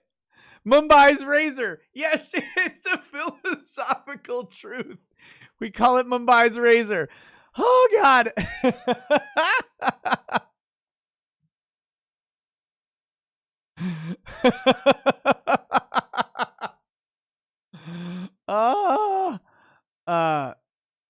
Similar. Oh, yeah, I read that. Motion for preliminary injunction. Before the defendants filed their motion to dismiss, Mr. Greer filed a motion for a preliminary injunction because Mr. Greer has failed to state any claims upon which relief can be granted. There's no need to address his request for a preliminary injunction. His motion is therefore denied as moot. Conclusion. The court sympathizes with Mr. Greer's plight. No, don't do it. Based on his complaint, it sounds like people on Kiwi Farms have said vile things about him and made his life miserable. However, Section 230 protects defendants like Kiwi Farms and Mr. Moon from the conduct of their users, and Mr. Greer has not sufficiently connected Mr. Moon's own words and actions with any valid cause of action. For the foregoing reasons, the court denies Mr. Greer's motion for leave to file supplemental brief, denies Mr. Greer's motion for leave to file a second supplemental memorandum brief, and grants the defendant's motion to dismiss. Mr. Greer's motion for preliminary injunction is denied as moot. There we go. Tenna Campbell, U.S. District Judge. Oh no. Wait a minute. We need to check something. Yep, I knew it.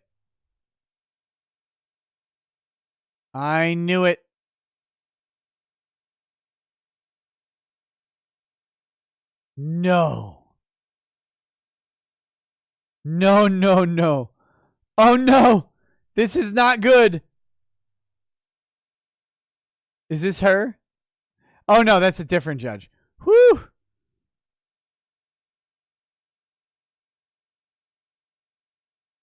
Let's see. Who's this one? Is this her?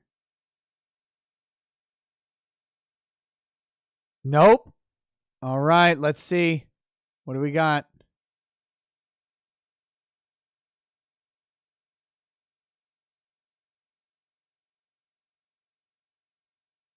Who's this one?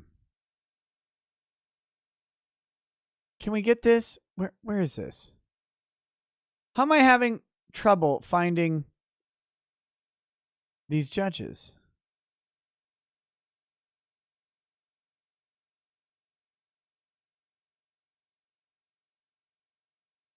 Is this the person? Here we go. Okay, never mind. It's not as funny as I thought it was going to be. But you always got to be concerned. This is a female judge. This is Judge Tenna Campbell, born in 1944. Now, it's very possible that Russell Greer will write a new song for Tenna Campbell. It is possible that Russ will want to write a new song for her, will send her flowers, propose his love to her, all of those things. There you go. Here's what happens when you search for Tenna Campbell. This is what threw me off, by the way. So this is the first result, but you also got this result, this lady. You know, if any of these were, the result, if any of these three were there, Russ would have probably already cut off his ears and sent them to her. So that's why I was concerned about that.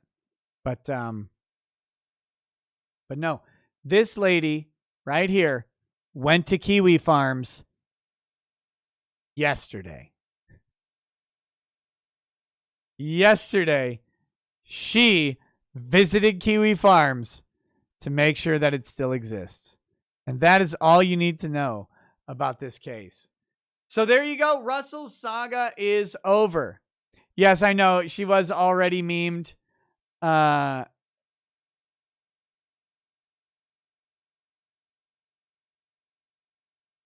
don't know what is happening with this here. Zombie Law. WordPress. Trial date October 29th for Zombie, Santa, Pirate, and Ben Franklin.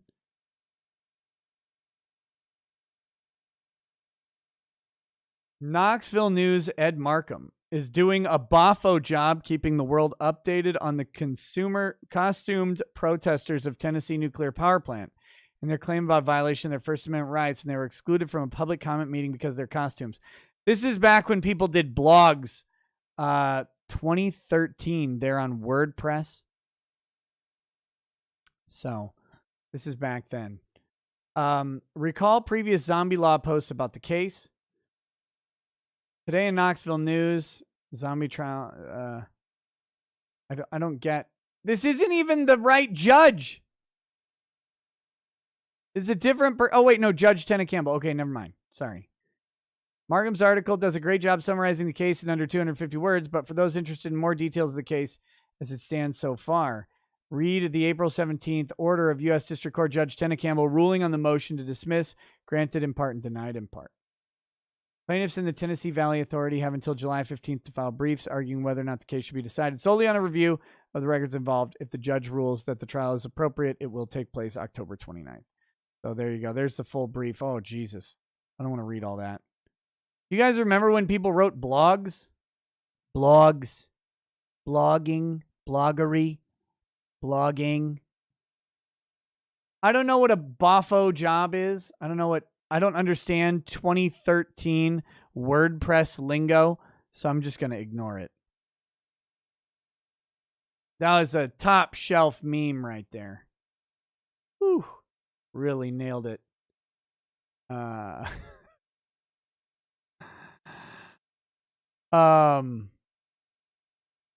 Okay, here, I guess we can look at this real quick. I mentioned this before, but we'll mention it again.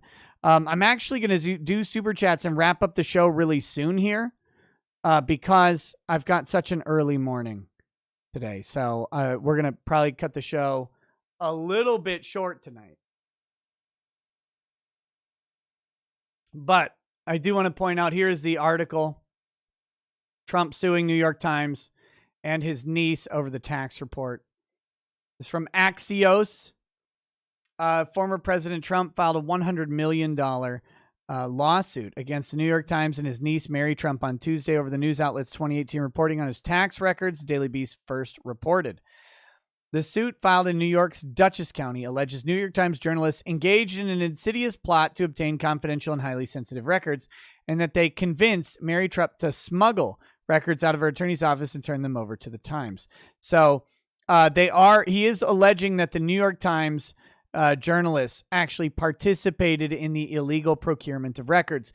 And of course, journalists do this often, right? They encourage, they convince or whatever someone to provide them illegal material. Now, again, a journalist receiving illegal material but having no part in the illegality in the procurement of the illegal material is protected by the First Amendment to publish that information. However, if a journalist had participated in the illegality, that First Amendment protection is eroded. So that is going to be a question here, and it's a really interesting one. And actually, if it gets appealed, we could get some really good case law on this question in the modern age, because some of the case law around this is kind of old. The case that I remember, and I don't remember if it was a Supreme Court case or just an appellate case, but basically it was a union meeting that was recorded illegally. It was an illegal recording of a union meeting, and then that information was anonymously passed on to a radio broadcaster who played the recording illegally, or who played the illegal recording, and he was sued over the recording. However, he was found to have a First Amendment right to publish it because he did not actually participate in illegally procuring the recording. Of note, Trump challenged the release of a book by Mary Trump on him last year, telling Axios' Jonathan Swan she was not allowed to write it due to a non-disclosure agreement she signed. A judge ruled publisher Simon & Schuster did not seem bound by this. Yeah, Simon & Schuster would not be bound by the agreement, but the Mary Trump might be. Trump alleges in his suit against the New York Times that his niece, that she committed a material breach of the settlement agreement by disclosing, assisting, and or providing confidential information to the Times. So it looks like they settled this lawsuit with a non-disclosure agreement and non-disparagement agreement, and then went ahead and breached that. Why it matters: New York Times journalists Suzanne Craig, David Barstow, and Russell Buettner, who are named in the suit, won a Pulitzer Prize in 2019 for their reporting on Trump's finances that debunked his claims of self-made wealth and revealed allegations of a business empire riddled with tax dodges. So there you go. Remember, this is what the Pulitzer was about. The Pulitzer of 2019 was reporting on Trump's taxes. Craig and Buettner worked on another bombshell New York Times report with Mike McIntyre, who's not named in the suit, 7 weeks before the 2020 presidential election that detailed over 2 decades worth of tax return data from Trump and the companies that make up his business. And this was the entire, this is the entire fight over Trump's taxes was this.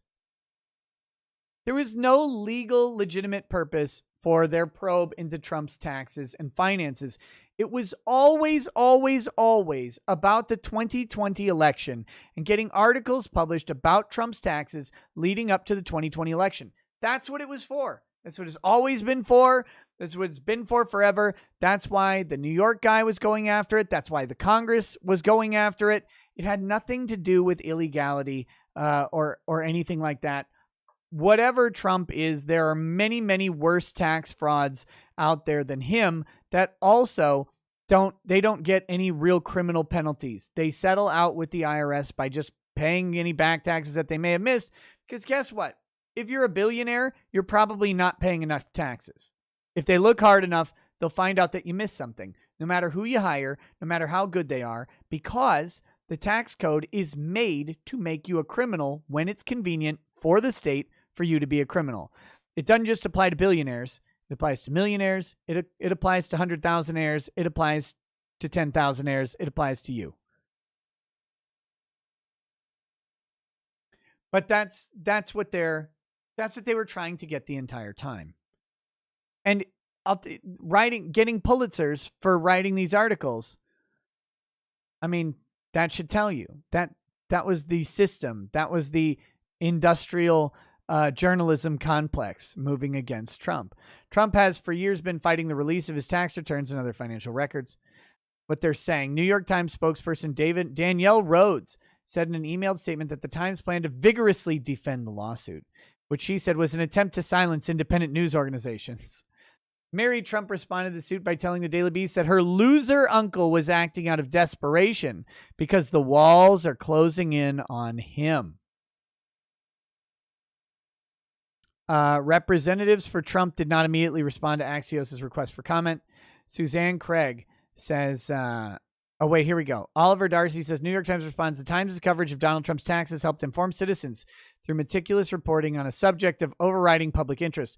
It actually wasn't meticulous reporting. It was actually very, very incomplete reporting, which we found over and over that the reports weren't fully informed because they didn't have all of the documents on the subject of overriding public interest. This lawsuit is an attempt to silence independent news organizations, and we plan to vigorously defend against it. And Suzanne Craig says, I knocked on Mary Trump's door. She opened it. I think they call that journalism. So there you go. That's the Trump taxes lawsuit story. It'll be interesting to see how it turns out.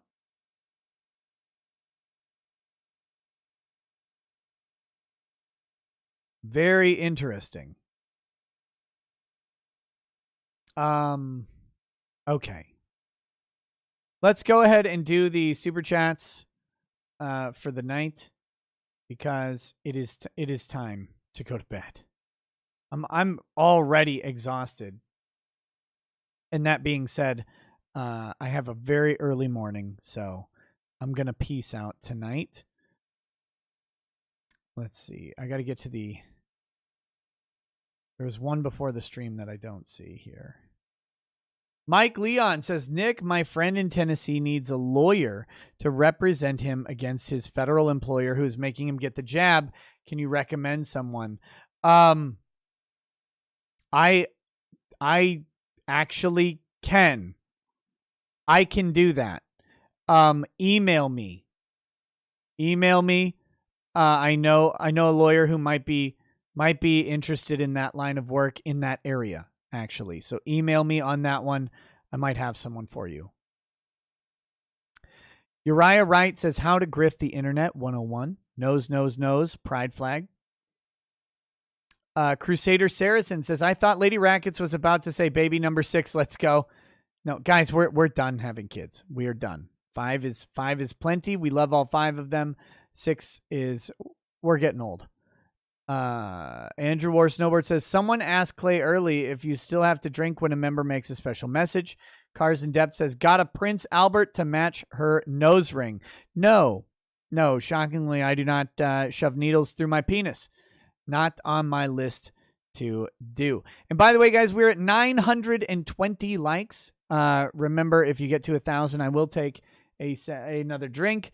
But that is up to you. If you do like these streams, liking them actually does help with YouTube analytics and helps people know that they should watch it. But that's up to you. If you don't like it, don't like it. Not applicable says Thermace Moron. Okay. Not applicable also says, who cares? Doubt he feels that way now, 45 years ago. What were we talking about? Oh, the ex-husband? Is that what we were talking about there? Backgoat says, I'm just a sad non-member griftee. Oh man, don't be sad. Wait, I see you. We 1,000 likes. Hold on.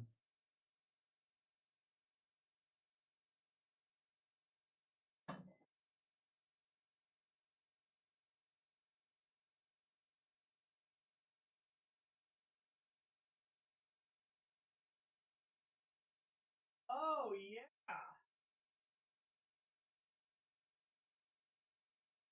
Okay, so I'm out of whiskey, but I found some Heyman's Old Tom Gin that I didn't know I had. My liquor store stopped selling this.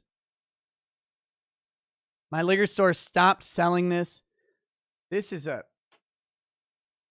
phenomenal gin. I just dropped the fucking cap.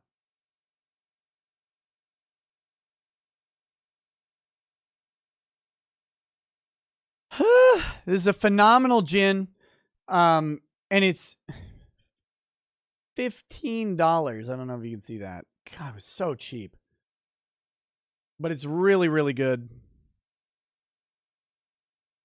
It's now inaccessible by me anywhere near where it is.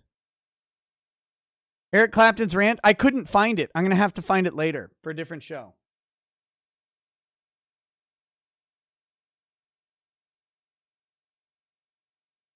Cheers. Oh God, it smells like drinking a flower garden. Gin is the drink of depression for a reason.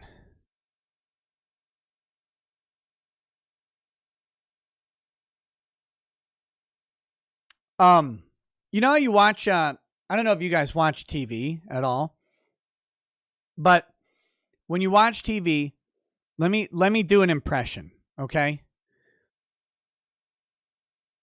This is how every single person drinks whiskey on TV.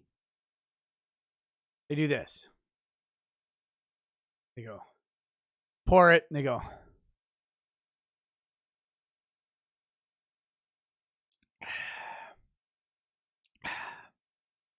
Yeah. That's how every whiskey drink goes. They always do that. They pull the mouth back and they do that thing because they saw some other person do it at some point, and they're like, oh yeah, that's how people drink whiskey. It's so fucking stupid. It's like no one drinks whiskey and they're like, yeah. No. What are you talking about? Stop doing that. Just dumb. Sorry, again, I've been watching The Expanse, right? And Amos is hilarious. Amos is great. Easily my favorite character. Very funny. But he did that in the show, and I was like, don't do that. Amos wouldn't like wince at whiskey or anything else. Like that's not his character. Why would he do that? Guy, I mean, he pounds down 3 drinks in like 40 seconds in the show. And it's like, why would he then like grimace at the first drink of whiskey? That's not how he would do that.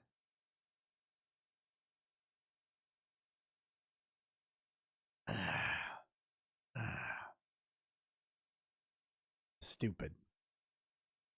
WMMA Scene Now says, I live one county over from Somerset. It's nothing but hillbillies and country bumpkins and rapists. Grimm's Bar says no one is above the law unless you're a federal officer. Ishalson says, you see, the ACLU decided to remember Ruth Bader Ginsburg by editing a quote of hers for gendered language. Seems to have pissed people off. Good. No, do it, ACLU. Do it. Hopefully someone will protest you peacefully. Ulash1 says, Rekieta Law checks show research for a laugh. I guess you can do that. What do we got? Oh, man, we got an update in Melinda Scott's case today, too. Jeez. Maybe we can do that real quick.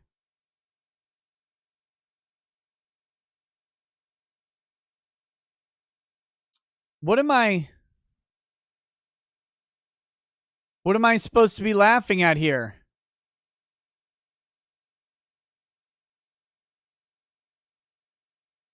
I think this is it. I think this is it.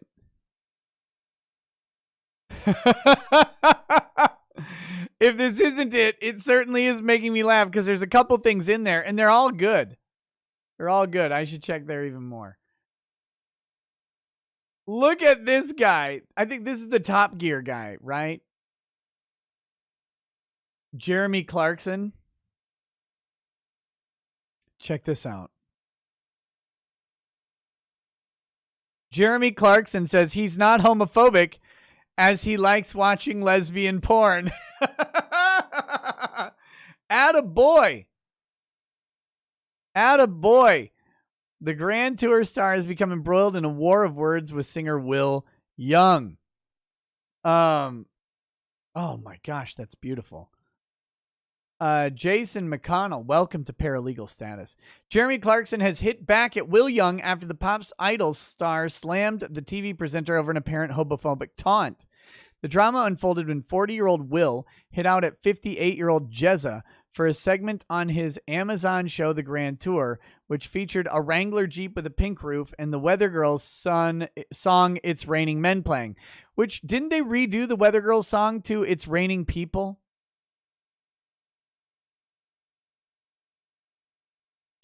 Jeremy, along with his fellow hosts James May and Richard Hammond, commented drivers of such a car should wear ventilated chaps and moisturize. Will lashed out to blast the segment as homophobic, but this then caused Jeremy to respond with a sarcastic remark. Many gay people who'd seen the show said they couldn't see a problem. None of my lefty friends could either. One even said I should tell him to stop being so gay, Jeremy said in his weekly column for The Sun. Hey, stop being so gay, you weird gay.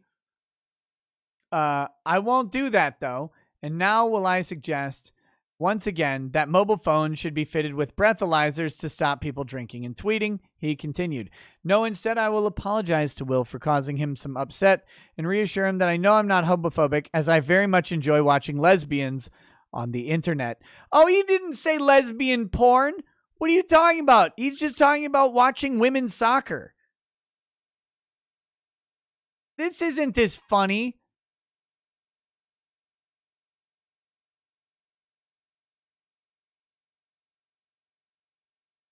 Oh, gee, I wonder why this guy's offended by homophobic remarks. Weird. How could that be? Peppermint fatty. Jeremy declared his love for girl-on-girl action. No, he didn't. He didn't do that. He actually just said he likes watching lesbians on the internet, which again is that's just soccer or whatever.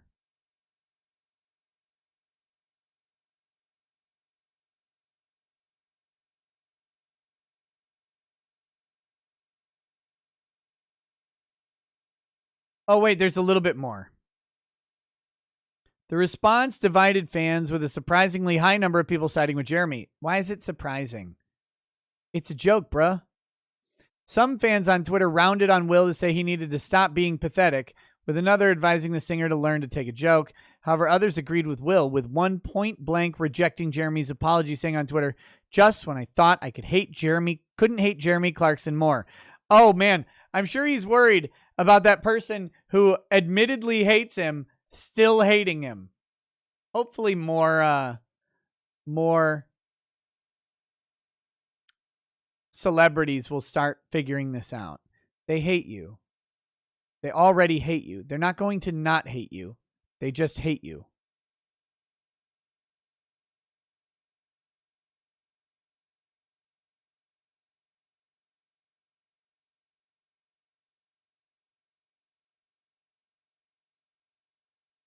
Oh, here, this will be interesting. Let's do this. Talking about the Kyle Rittenhouse case for a very brief second here, because I find it to be interesting. Kyle Rittenhouse Defense Fund says you have to wonder if the prosecution is holding on to more exculpatory evidence, namely drone video that leaked minutes after the incident before being scrubbed from the internet. The drone location is estimated to be 140 feet from the car source and flying at 50 to 70 feet. Let's see what happens. This is just a freeze frame. Damn it. I was hoping we'd have a video from them. Drone pilots? Question mark.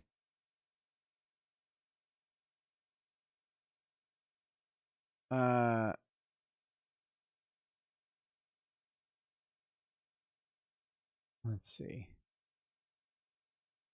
Oh, here we go. Let's play some of this. This is from the hearing.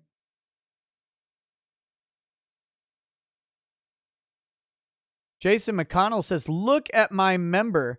Look at it. Rekieta Law membership has its privileges. Also, my member is everywhere you want to be." The James Bond movie is now not going to be woke? Sure, I'll believe that. Never. Okay, let's check this out. Here we go. Dude.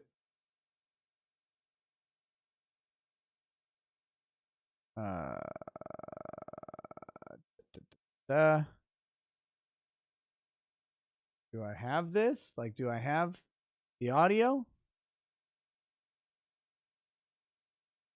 I got nothing. I don't even hear this.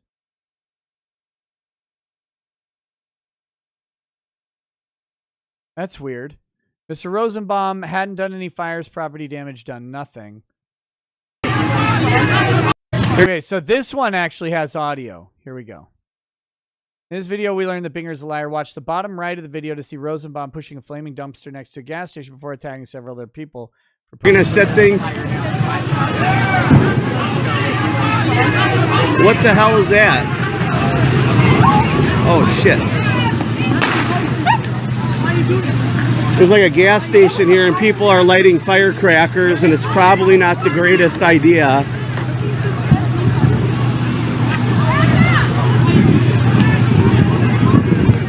The militia is here protecting the gas station. There's Rosenbaum. But, the bald manlet.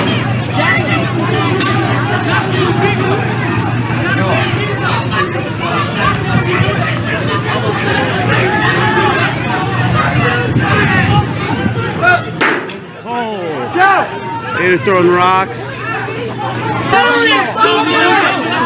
Hold your gas, boy! What do you get, brother? What did you hear from me? No, you ain't. Did you be going by my Hey, why you do that, dog? Get me out of here. Get me out of here. What you mean? It do matter. It do matter, though. It do matter. Hey, somebody control that. You want to fight? Hey! They want us to break down! We gotta stick together! We gotta stick together! PayPal.me/. Okay, first of all, anyone who talks like that deserves a sledgehammer to the skull. You ain't got me. You ain't got me. You got nothing on me. I don't come at you. That whole fucking attitude, this weird, it's an emotive mockery, like not mockery, but it's an emotive adoption of like the worst dregs of gang black culture that has been adopted by everybody now. They all do that. If you're like street tough, that's how you act, like a fucking moron. You got no, you know me, you pushing on me. What are you gonna do? That whole fucking thing is just stupid. But I have to point out one other thing. It's Sergeant Durfee, the autistic super security guard here. Look at this guy. Look at how fucking dumpy he looks with his weird helmet, his tactical vest, and his bulging stomach sticking out there. That guy caught my attention immediately. I love him. I love him. Square up, cuh. Yeah, that whole thing is just so weird. It's such a weird affectation.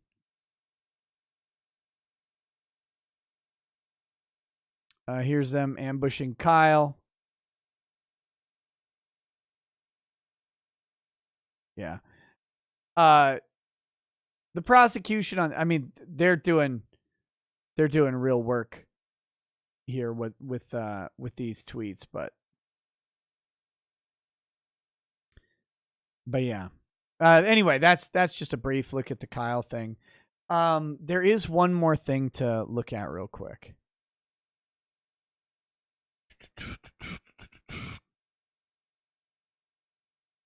Since we have a little time. It's only 4 pages. This is the case of Melinda Scott.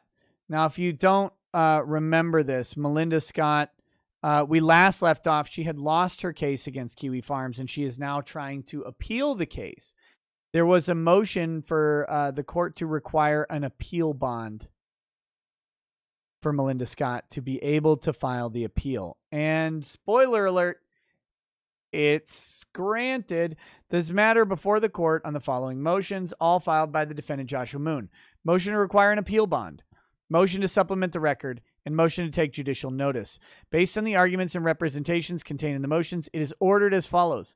Motion to supplement the record is denied because the undersigned is not considered and will not consider any facts or legal arguments contained in the pro se plaintiff's emails that have not been properly filed with the court on the court's docket. And motion to take judicial notice is denied because the Court of Appeal decision at issue is not relevant to the motion to require an appeal bond. However, regarding the motion to require an appeal bond, being fully advised, having reviewed the briefs of the parties and the entire record herein, the court hereby grants the motion. And this is the key here. This is what they wanted. The court certifies, pursuant to Federal Rules of Appellate Procedure 24A3A, that the plaintiff's appeal in this matter is not taken in good faith, as set forth in this court's memorandum and order of August 30th, 2021. Melinda Scott, a frequent pro se litigant. We read all this, right? We don't need to read it again. She has a habit of filing pro se litigation, using the informa pauperis distinction to do so that she never has to pay for anything and faces no consequences for her actions. As found by Judge Jones, as set out above, the plaintiff in the present case largely repeats allegations that were raised in her previous cases against the same defendant.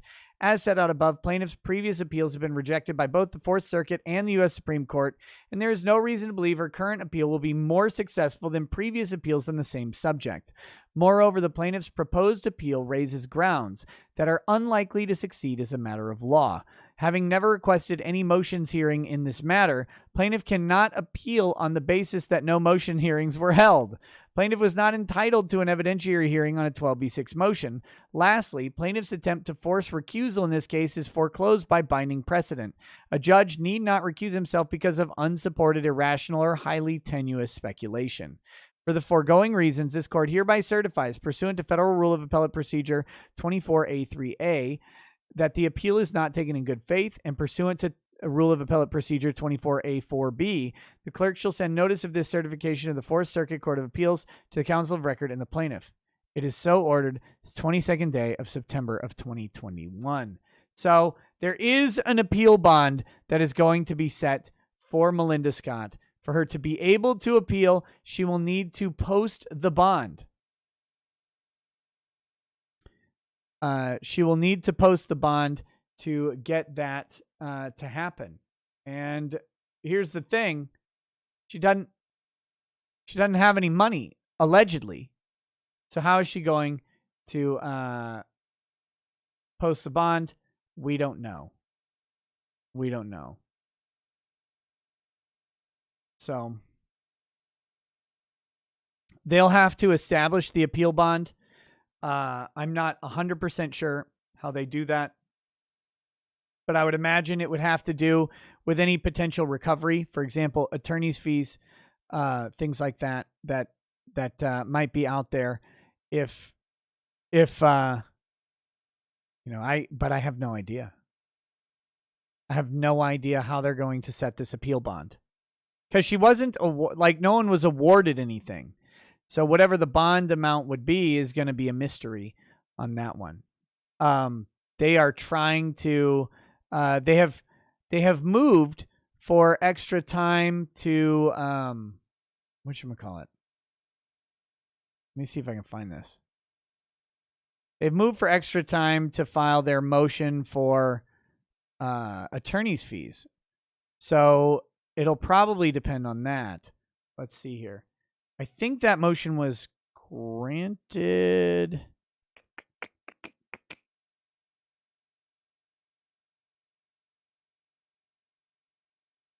Motion for leave to file and supplement the record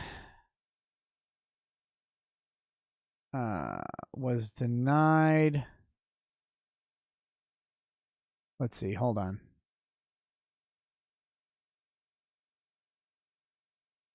Let's see. Trying to find.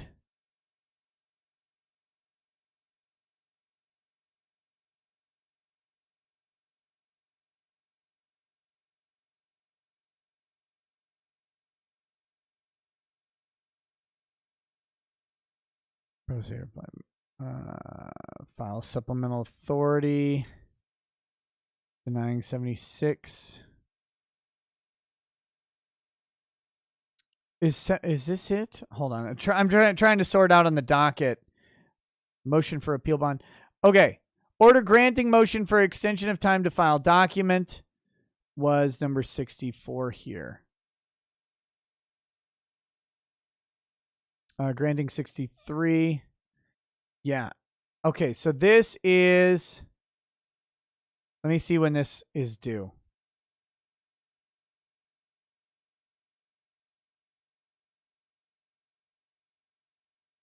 October 13th. That's the motion for their extension of time to file for the fees in this case. So that will probably be determinative of the appeal bond. They'll have to file for the attorney's fees. Whatever the judge grants, Melinda will have to post as an appeal bond to perfect the appeal. That's most likely what's, plus potential costs of court and stuff like that, plus potentially costs for the appellate process as well, if she wants to go through, because they might be able to get fees on that also. So that's still waiting. That's still before the court. That order has been granted, and they have until October 13th to go ahead and produce the evidence of the attorney fees that are reasonable before the court and let the court determine what they are. So that's that, and we'll see how it goes from there. Hopefully that is that solves that issue. Mandy Karavicius says, hello, Nick. Well, hello, Mandy. How are you? Okay, back to Super Chats. Zachary Nyhusmoen says, was watching the season 41 premiere of Survivor tonight, but Jeff Probst now refuses to use the word guys because some guy was offended on behalf of his pregnant husband. Why do they ruin everything good? That's what they do. That's what they do, whoever they are. They are the people who get offended by a word. Fuck off, you cunts. Andrew Johnson says, take my money, almighty grifter. Wish I could wash away the feeling that sentence gave me. Fienticus Prime says, I prefer my IV to be a Bose-Einstein condensate. Bose-Einstein condensate. Not applicable says it's only ironic if the medical department divorces her too. Joel Reese says, wait, you have recycled Fanta in your throat? Look, yeah. What are you going to do?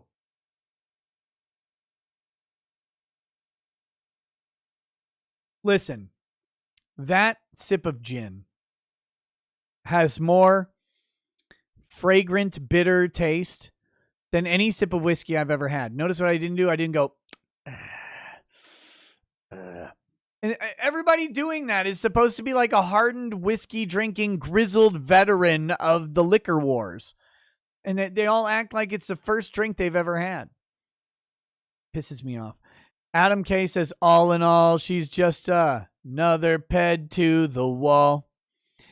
John Dickelheimer says, you should do a stream on the rare breed FRT 15 forced reset trigger and them suing the ATF while also suing for patent infringement on BDU. Pretty interesting. It is a very interesting case.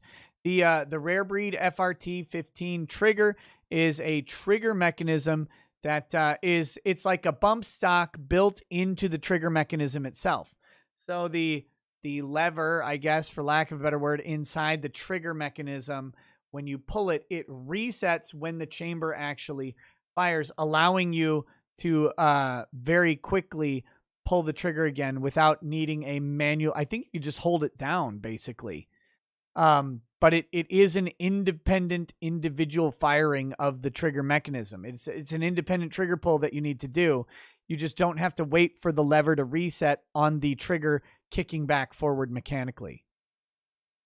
This is a pretty cool it's a pretty cool device. You know, I don't understand all the mechanics of it, but it works like a bump stock, but it's just in the trigger mechanism itself. It's really cool. Not applicable says, want to bet that guy's simping her for a conjugal? Why would you want to never get a conjugal visit with a porn star? Like, ew. Let's remember, real quickly, I guess I should do this too. This is important.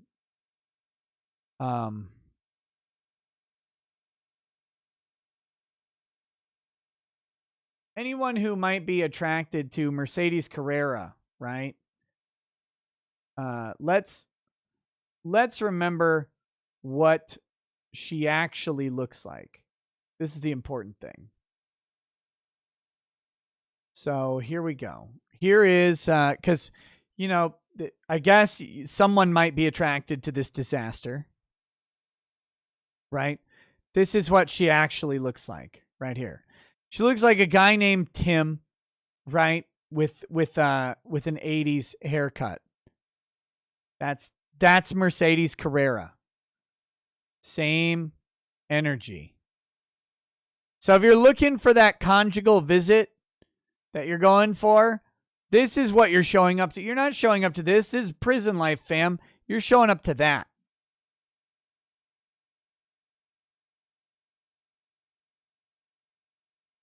So don't do it. Don't simp. Monkey Elvis says, Nick, get the lips. Get the lips? I don't know.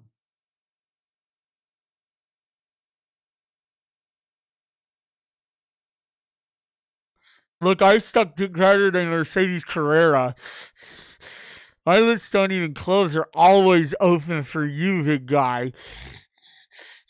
I don't have multiple victims. Yeah. So there you go. That's that. Jospy says, can I interest you in Dr. Tran's old-fashioned peppermint dickables? Andrew War Snowbird says, Trump Willis's wife had the baby. We already said congrats on that one. That is good. Not applicable says, still feel bad for him. Think he's mentally defective. No, he's an accomplished thinker. He's passed high school. He's passed paralegal school. He's doing fine, man. Big Red Bear says, Russell should realize that gravity rejects no one. It embraces everyone with a warm hug. And the higher up you are before you embrace gravity, the stronger and more lovingly it will hug you. That's good advice for him. Cars in Depth says, who is a worse person, Russell Greer or Skippy? Who's Skippy? I mean, my cat's name's Skippy, but I don't know who you're talking about. Not applicable says, Your Honor, I wrote myself this email, some doofus. Cal Clay says, YouTube needs to program notification, not employees. To program notification, not employees. Yes, that's all you need to do. All you need to do is just have notifications go out. That would be great. Skippy the Virgin? I don't know who Skippy the Virgin is. Nightwave Radio. Hey, what's up, man? Says Nick claims Vegas police aren't for sale. Laughs in Stephen Paddock. Okay.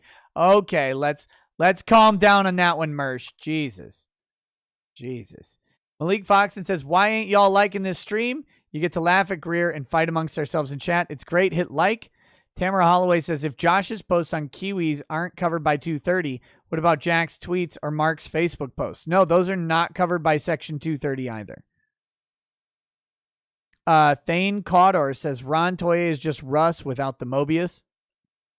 Redrick Lesser says, hey, Nick, going to have to catch stream later. Just wanted to share that the basic grocery store I work at sells a $2,000 of Macallan 25-year whiskey, and I find it funny. Have a good night. Yeah, that is funny. Timothy Reaper, if you get an employee discount, let me know. Timothy Reaper says, if I remember correctly, Scortis has a personal beef with Greer over some statements about Scortis' daughter. That's the allegation. That's the allegation. That Greer made some passing comments about Greg Scortis' daughter, and that he was like, oh, fucking no, you didn't. Eldon Bainling says, I, Nick Recato, will only do movie nights next week. That's not what I said. Viden the Cold One says, I, Nick Recato, say Viden is the best guy around. Yeah, I agree.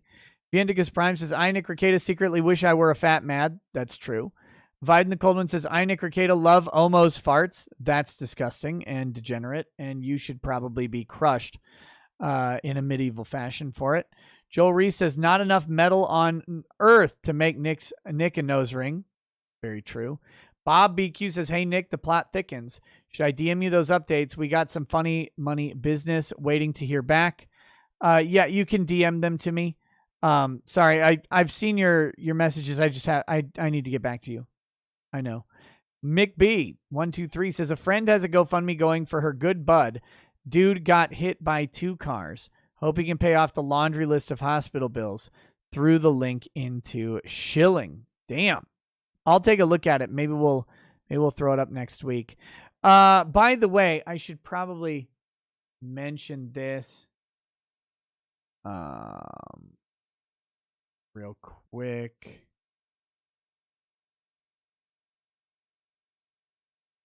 My aunt's GoFundMe is winding down, I believe. I think it's only got a couple days left, something like that. But I wanted to give an update for people who have donated. So here you go. My aunt's GoFundMe. I'll throw it in the chat if people want to take a look at it. Her dog is very sick, but there is an update here. Just from yesterday. Yesterday, still for me. Hi there. It's been a week since I shared Sharon and Blueski's cause, and wow, I/we cannot thank you all enough for helping here. I'm sure Sharon has updated you also. Blueski is doing better, slowly but surely. Still no diagnosis, but meds and rest are getting him through for now. Hopefully he will continue to beat this thing. I'll keep the cause going another week and see if any more shares can be done. But for now, again, thank you. So that is what's going on. We've raised totally $3,800 of the $7,000 goal. I believe I heard that the dog has some sort of canine meningitis, and that was the thinking. It's not an official diagnosis, but that's kind of what they're leaning towards and maybe treating on.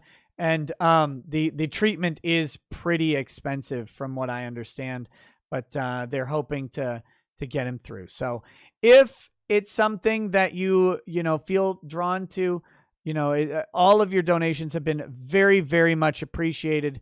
Really wonderful. And thank you guys for helping out with that. I did my donation on stream as well, because I never ask people to donate for stuff if I'm not willing to donate to it myself. And so there you go. There you go. So it's really appreciated. Thank you for helping her out with those donations. And if you feel so inclined, if you share the GoFundMe, if you know dog lovers or whatever who might be sympathetic to the plight, that would be really, really appreciated. Thank you. Mick B, I'll take a look at your GoFundMe on Monday. I got to check it out and see what's going on, but I'm happy to share it on Monday. It's just late in the show already. Spoiler Flash sent a sticker that says, "How's it going?" I guess it's going great.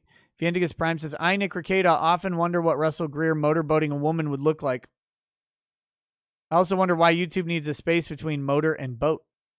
Good question. Good question. Eldon Bainling says, "See an Antifa, shoot an Antifa, public service." Backcoat says, "Love chat, baby, love chat." Crusader Saracen says, "Biden at the UN. Salamalalala, kamalalala, sucking sand." Mandy Caraviccia says, "Nick, what is your fursona?" I think other people determined it to be a raccoon. Which I guess. I don't know. Wolfgang Deo says, "May Omar act in mercy upon your sins and forgive." What, Ilhan Omar? And then finally, Critical Orc Theory says, while the story of Commissar Gabby has swept the sector, one has to wonder why missing orcs don't get that attention. Well, it has a name, and it's Missing Yumi Woman Syndrome. Yes, thank you for Critical Orc Theory for sending that. Yeah, people are mad that people were interested in a YouTuber going missing in the woods, which, I mean, a YouTuber missing in the woods is really a good thing. It's a service to humanity.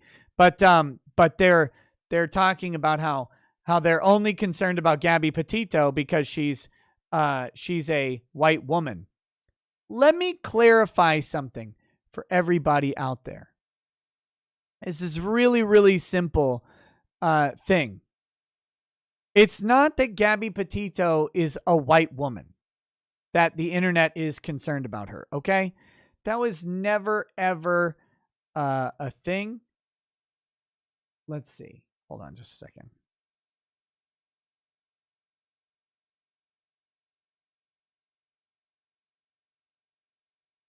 It was never a thing that they were concerned about her because she was a white woman. That is a misnomer.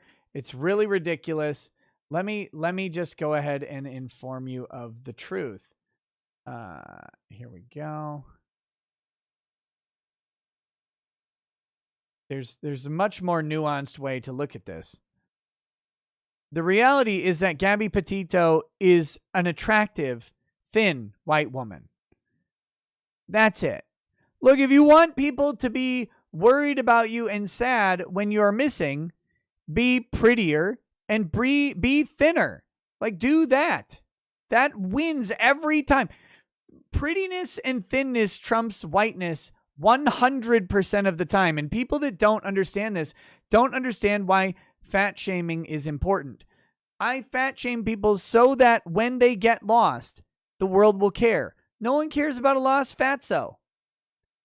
And as proof, I offer you the absolute lack of news stories about a lost fatso.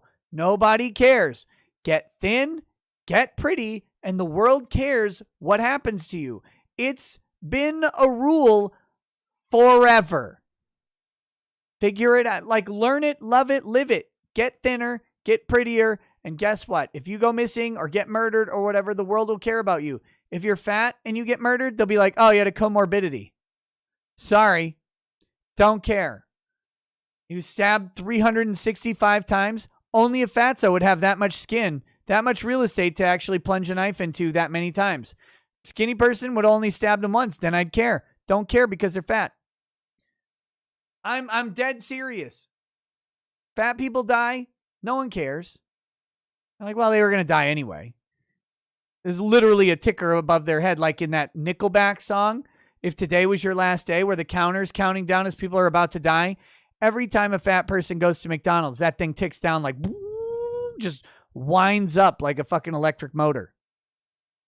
Get thin, get pretty, and people will care when you're missing or dead. Period. If that's what you want. If you don't want people to care, don't get thin, don't get pretty. Simple.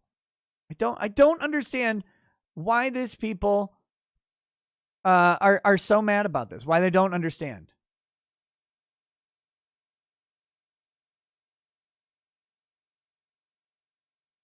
Very simple formula. It's math, y'all. It's math.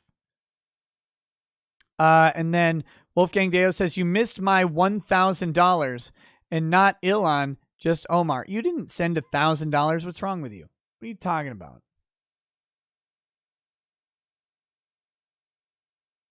Where did that even come from? You missed my 1,000. Eldon Bainling says, raccoon, what the fuck? So you've embraced the furry. I have to get my Flammenwerfer now. Sorry I couldn't save you, Nick. Can I has your 3090, though? I don't have a 3090. I have a 6900 XT.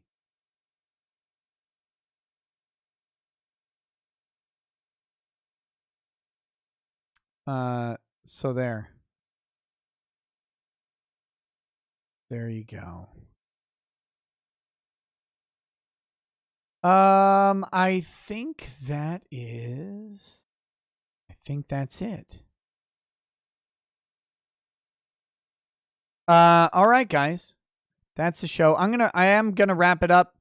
Thanks for making this a fun show. As always, hope you learned a little bit of something about Russell Greer. Again, this weekend, tomorrow and Friday, I don't know what the streams are going to look like because I am not going to be in my studio to do them. I've got a private event that I'll be attending. I will try and do some streaming either at the private event or at the Minnesota Zoo or somewhere during the day on Friday, probably. Maybe Thursday. I don't know. I don't know what I'm going to be doing specifically. So maybe I can do some short streams here or there or video uploads or something. But I will hopefully see you then. Otherwise, Monday of next week will be normal streaming, and we'll be back in the flow to see what's going on. Hopefully setting up some guests because it's been a while since we've had guest appearances, and I've got a couple, but I didn't want to schedule them this week because the streaming schedule is all messed up. So, all right, guys, thanks for hanging out tonight. Here comes the outro, and until next time, peace. Peace. I can't have Ken guest host. He gets strikes from YouTube.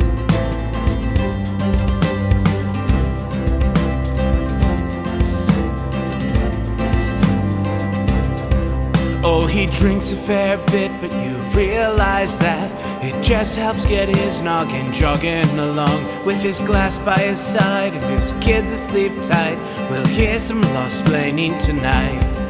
With his microphone muted, we'll laugh at this boomer until he explains it's all part of the plan. Watch his face become redder as he becomes meta, raging at idiots from Twitterland. From the white shores of Maine to the hills of Glenlivet, there's no one who explains the law better than Nick. So pour out a glass for the ones who have passed to make the law what we have now. Oh, his lady is fair, and she handles herself with the grace of one who has borne many children. As the wife of a lawman, she makes sure that he has the time and the place to provide for them there. So pour out an Ardbeg, a Balmore, a Lafroig. The spirits flow as the ones who get unemployed. So pour out a glass for the tea post on Twitter as we hear lost-plaining tonight. From the white shores of Nairn to the hills of Glenlivet, there's no one who explains the law better than Nick. So pour out a glass for the ones who have passed to make the law what we have now. Oh, the guests are all plentiful, from Doug T to Drexel. They bring their perspective and spice to the mix. But the reason we're here and the one that we cheer is the one who is showcasing us his career.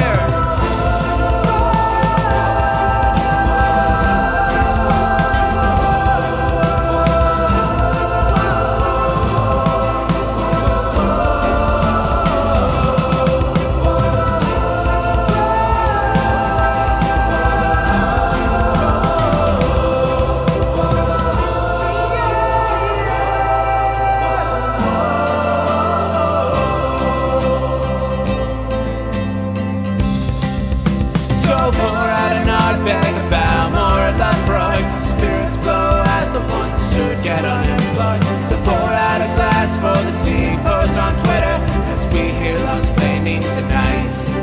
From the wide shores of Nan to the hills of Glenlivet, there's no one who explains the